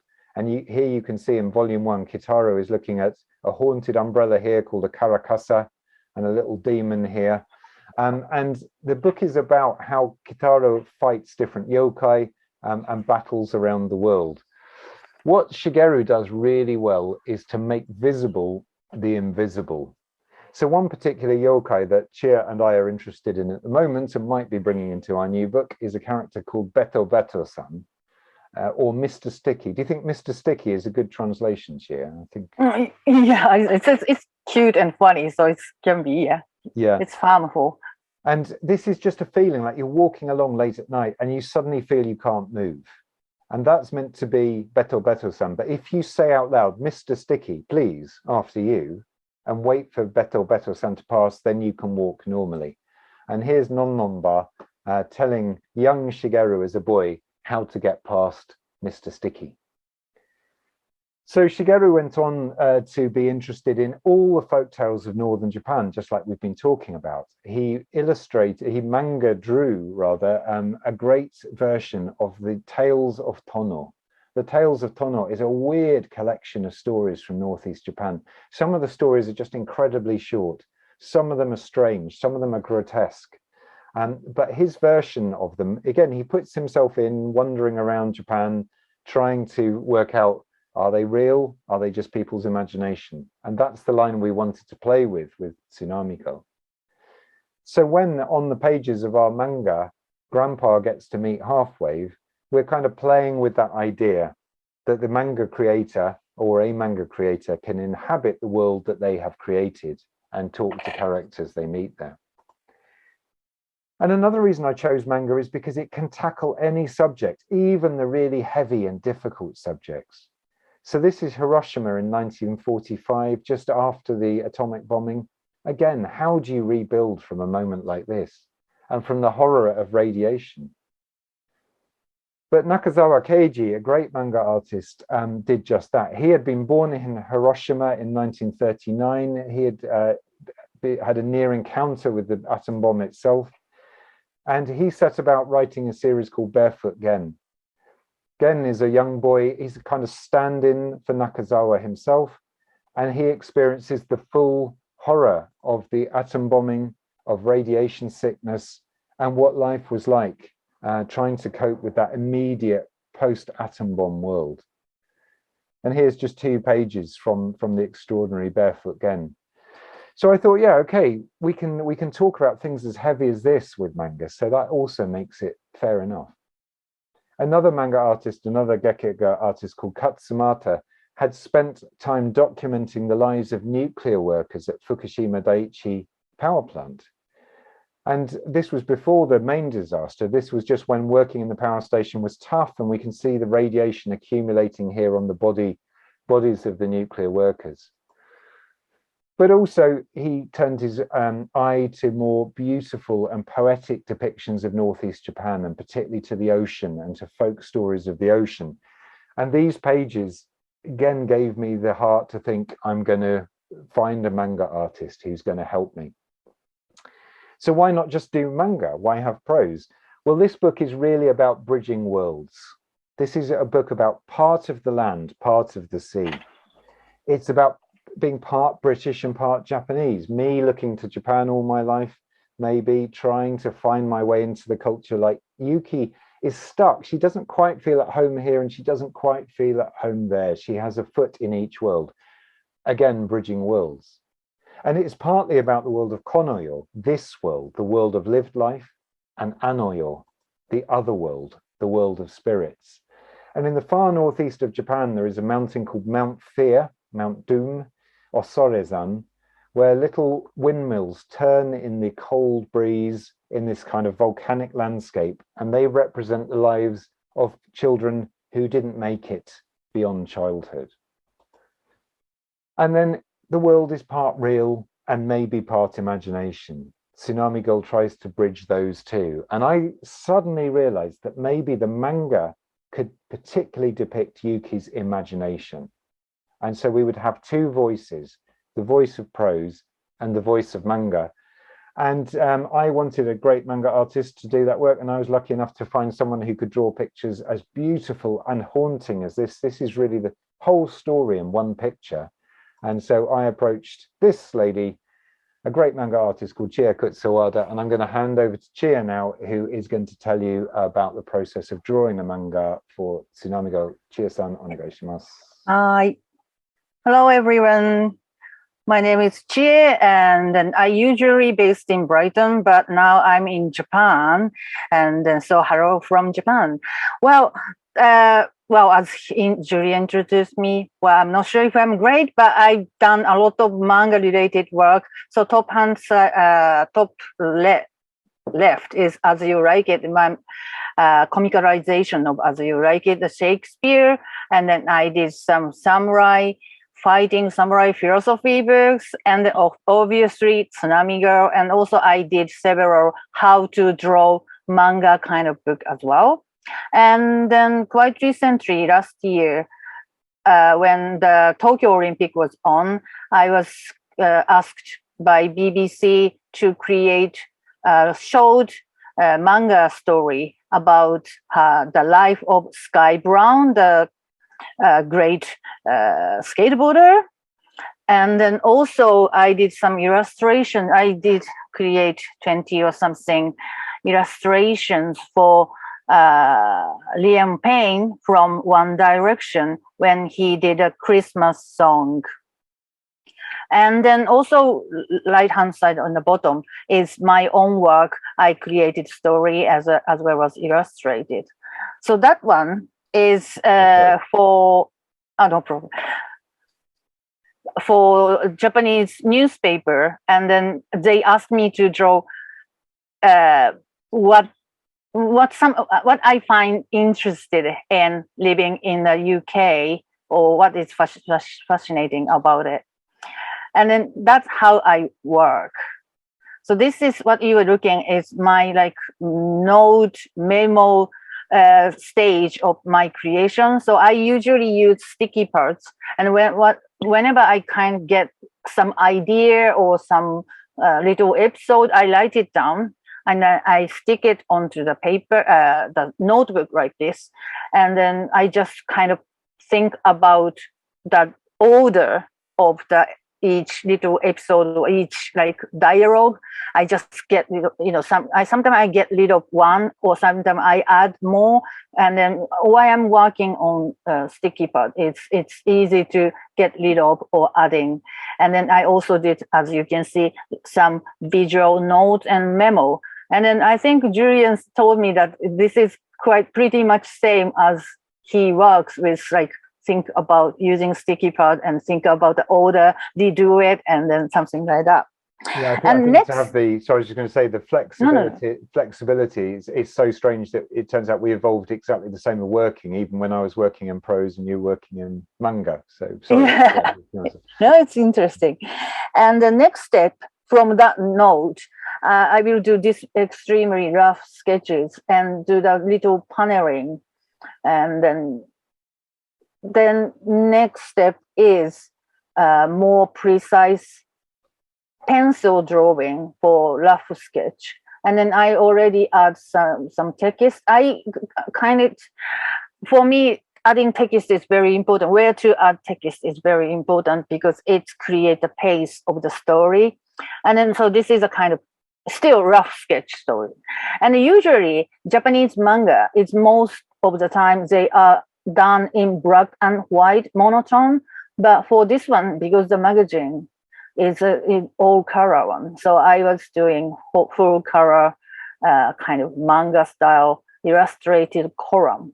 And then this is about the very first episode of it, and then I picked the topic about urban foxes, which is very rare to see. I mean, you cannot see them in Tokyo, but you can see them in big city like London, so which is really fascinating for me. And then, so that's what I've been doing. And then, well, let me talk about the day that earthquake hit Japan. I was already in Japan, and I woke up and I opened my Twitter account. I am Twitter addicted, so I check Twitter every morning, and then every single one of them in Japan were panicking. And I found out what had happened. And I turned on the TV, British TV, because I was in London. And then they showed all the footage, the videos and everything. And then I was like watching for a while, but kind of stopped watching. And before that, actually, I tried to call my family, obviously.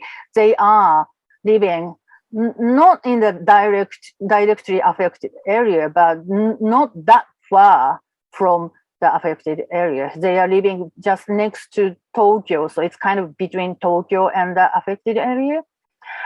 And I couldn't get through.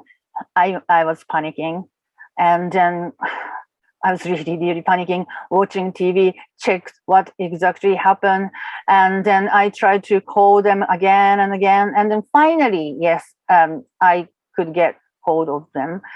And then they were all okay. But my dad couldn't go home that night. He had to wait because every single public transport stopped in Tokyo. So he had to wait until next morning. Anyway, so I was like, started watching more news footage, and I tried to read newspapers, but I found myself extremely depressed about it. How depressed I was is I started crying in a supermarket without any special reason. I was just doing my daily grocery shopping, but I was hit by something, and then I started crying. So I thought I should stop watching those footages, and I should stop knowing what exactly happened, because it's traumatized me, even though I was not directly affected. So I've been avoiding it for 10 years. Then suddenly one day, strange Englishman called Julian Sedgwick, he emailed me and saying, "Hi, Chia, I'm looking for the manga artist. Would you like to collaborate with me about the story of that big earthquake?" And I was like, oh, who he is. And then, so I was a bit suspicious at the moment, at the first time. But as I exchanged the email with him, I learned how sincere he is. And then you remember he told you about all the people who really directly affected, damaged by the earthquake, tsunami, and the nuclear things. They wanted him to write about it, Then why I should deny? So I finally decided how to trust him, and then so I said yes. And then it was quite hard for the first time because I haven't watched video footage or haven't watched images of the tsunami and earthquake.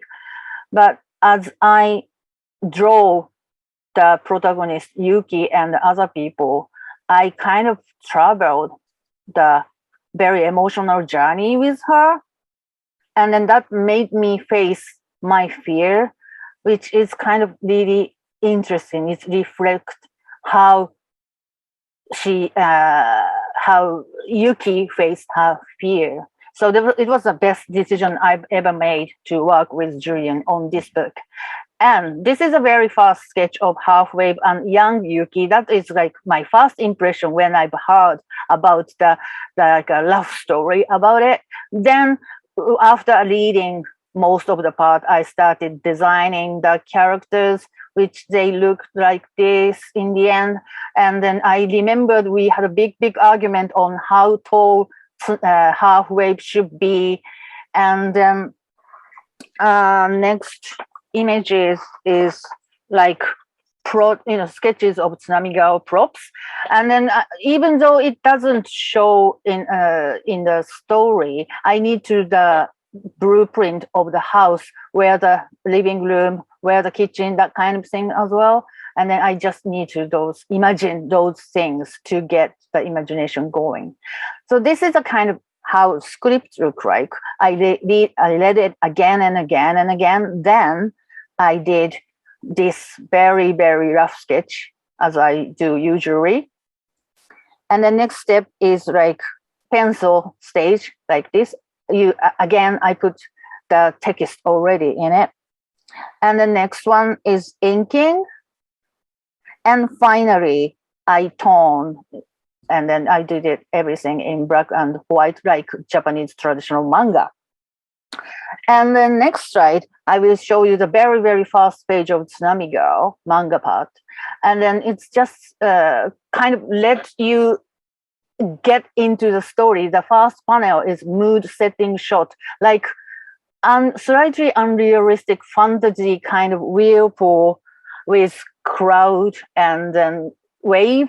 Then uses establishing shot of the grandpa's house from far, then close up, then more close up of even props, and then also the sound, onomatopoeia. Then that sound of the toy windmill, kind of make you realize that, oh, it's real world now. So that's how I kind of designed the first page. And then the next page, you can see the rough sketch for the back cover of the book. And the actual back cover looks like this on the next slide. And it's interesting actually, because that was another of those really early images I had in my head, was the two of them just looking at the ocean together, Taka and Yuki. So, yes. So it was magical to see that appear on the back cover. Oh, that's great. And next slide, I will show you a little bit about our next project. Julian, would you like to talk a little bit about it? Or? Yeah, I don't know how much we can say, but it is going to be manga and prose again, and it is going to have those themes of creators meeting monsters and yokai and ghosts. And it is going to be a retelling of lots of classic Japanese ghost stories and yokai stories. Some of them modernized, some of them very classic. And actually, if I pause the share here, I can also, if I can find where my cursor has gone, which has just disappeared.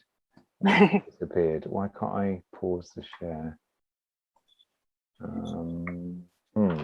Just bear with me. I'm just going to end the show instead. That's the way to do it. Can you still see me, Chia? Yep. So here we have just talking about moving things around on pieces of paper. This is our master scene shots for the new book, which, believe it or not, will become. And we've had these bits of post-it on this for ages, and I'm just hoping the wind doesn't blow them away. Otherwise, it will turn into a very different book indeed. So I hope you've enjoyed that so far. What we're going to do now is Chia is going to live draw, and I'm going to read from Tsunami Girl. And what I'm going to do is read a little bit where we meet halfway for the first time, and hopefully Chia's drawing will appear alongside us. So just to remind you, it's the day before the earthquake. Yuki has arrived on the coast of Japan, and she's hoping to start to live again. And Grandpa has got things out of his old tins and has found some of Yuki's old sketchbooks. Grandpa clears his throat. Well, Yu-chan, what do you say? Yuki tilts her head, considering. Outside the old family house, she can hear the pines sighing in a cold March wind, a few crows calling blackly like always. But under the quilt at the sunken table, it's warm and snug, and it feels so good to be here again. She looks up from the sketchbooks to find her grandfather peering back at her, his sparse white eyebrows arched. He points at the books stacked in the biscuit tin, cloth covers glowing burnt orange, indigo, moss green. We're supposed to be talking about how good your old drawings are. Most little kids don't do the amount you did, and they certainly didn't do anything as good as these. Remember, you're talking to a Tezuka award winner. He puffs his chest out, pulling down the corners of his mouth like a fierce Japanese ogre. Yuki smiles. A big shot? Right, he laughs. Only you know how to talk to me, Yuki. I've missed that. You should put your award out on a shelf or something. Pah! He wafts the thought away. I'd forgotten old Half-Wave. He used to be all you talked about, kind of part of the family. Something catches in his throat, and he clears it loudly again. You work like a real pro, Yuki, look. She watches as Grandpa flips the concertina pages of the book in front of her. The paper has yellowed a tiny bit, but the coloured pencil is still vibrant, so certain, so childish, it feels like someone else drew the images. But the weird thing is she remembers doing every single one of them as soon as they pop into view. And on every page, there's at least one simple, sure-handed drawing of a boy with bright blue, wavy hair, running on a shrine roof, diving down between clouds of fish to a sinking ship, gliding through tangled fragments of Japanese and misspelt English. Grandpa sits back, and instinctively Yuki turns the next page to reveal a mountainous wave, coloured in every shade of blue you could imagine. And riding barefoot on the wave's back, there he is again. The boy in traditional summer clothing, his bright hair standing straight up, his face more smile than anything else. When you smile like that, Grandpa says quietly, you could chase any shadow from any corner of any place, no matter what. Once upon a time, Mukashi Mukashi, there was a boy, an underwater boy who could ride the waves on bare feet and loved to sing, and whose song controlled the waters of the world. He came from out of the sea, but loved the land and the people who lived on it, and had a huge heart and eyes that could see clearly, who calmed the catfish and rescued sailors in distress and dealt with any trouble that came along. Vengeful ghosts, naughty kappa monsters, kitsune fox spirits, tsunamis maybe. And Half-Wave's song floated under the stars as he surfed the waves, and everything was fine, totally fine. Young Yuki dreamed him up from wherever our heroes come from, and he in turn made her.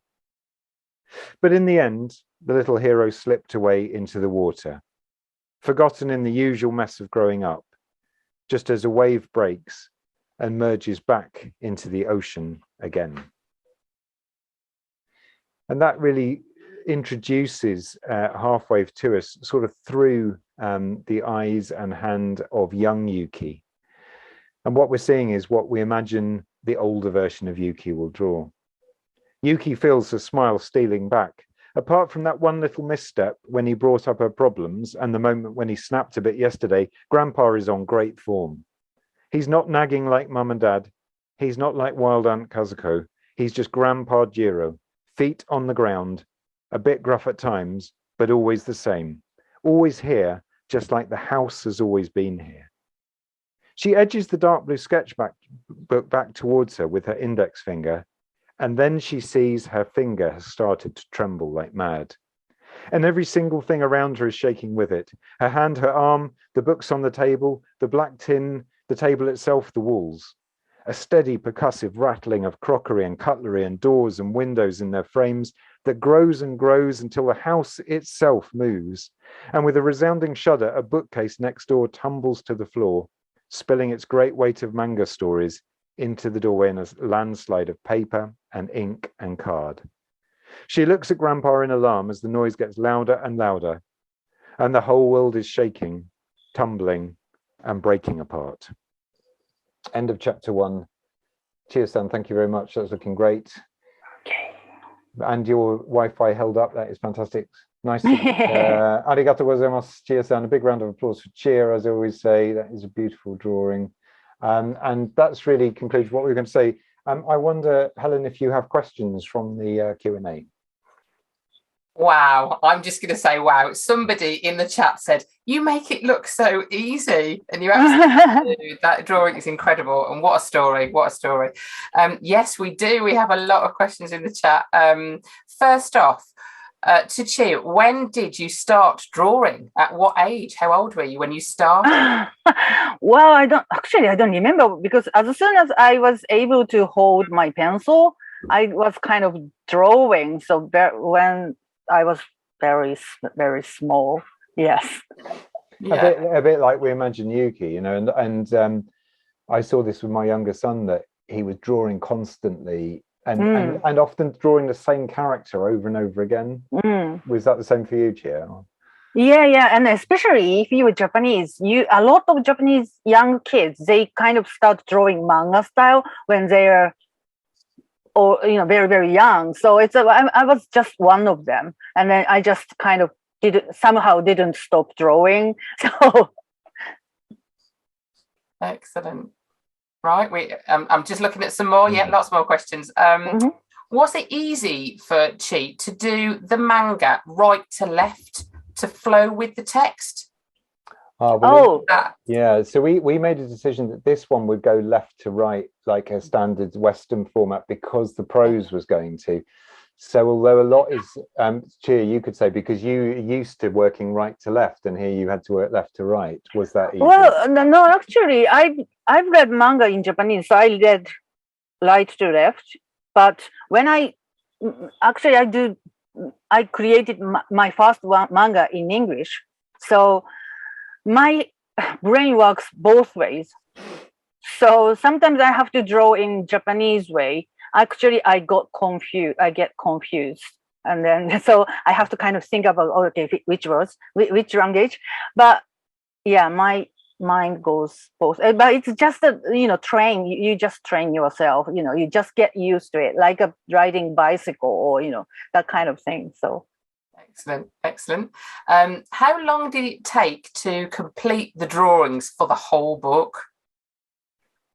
How long? I think you were really quick, because there's 50 pages. I think you did it in about 6 to 8 months, something like that.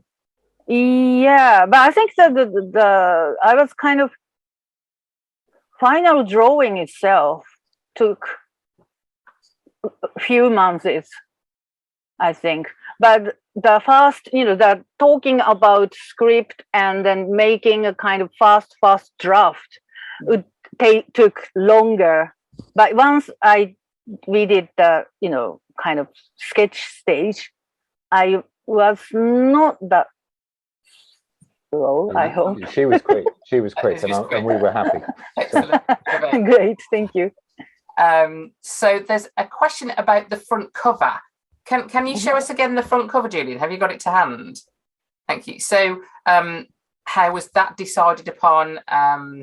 It's very interesting because there's a little fox on here, and I had decided this book was not going to have a fox in it because I had just done lots of ghost foxes in my Ghosts of Shanghai series. But this character forced his way into the story, and then he's the only character on the cover. And yeah, there was quite a lot of discussion about the cover. I wanted those kind of echoes of Hokusai. So there's kind of a wave pattern, and then we've got these little wave accents. And we also wanted to keep it quite clean and not, but it was hard to know whether to make it look like a manga cover or a prose cover. So we had quite a lot of discussion on that, I remember. I can imagine that's where that question's sort of coming from. Chi, do you prefer working digitally? Because that was fascinating watching you using that digital product rather than on paper. Do you prefer one or the other? It's not my preference. I love working on both. It's always why I choose is which way is just what the purpose of the drawing. So sometimes I take a kind of commissions of like traditional style drawing commission, which I really enjoy. But for example, that working for books like this, it takes a lot of things, and I have to send it big data to the publisher. So digital one is actually very convenient in a way. I love both way, and then I think it depends what you need to do. Exactly. Absolutely. Excellent. We have the boys in the session from Mrs. Loveday. Hi everyone, wherever you are, which school you are. The boys in the session have asked, are foxes your favourite animal? They are actually. I think they are. They are all around me in this room. People keep sending them to me. When I was growing up in East Kent, not urban foxes, but we had rural foxes, and I could hear them every night. And it was this otherworldly sound. And particularly in Japan and China, they bridge the two worlds again. They're kind of real animals, and they're kind of supernatural animals. So yeah, I've got an amazing soft spot for foxes. Excellent. I'm very aware of time. It's 10 past, and I know if classes have got to get to other places, but shout out to John F. Kennedy School. Hi, John F. Kennedy. Their question, who is your favourite character or favourite thing to draw? Cheer. Your favourite character or favourite My favorite character.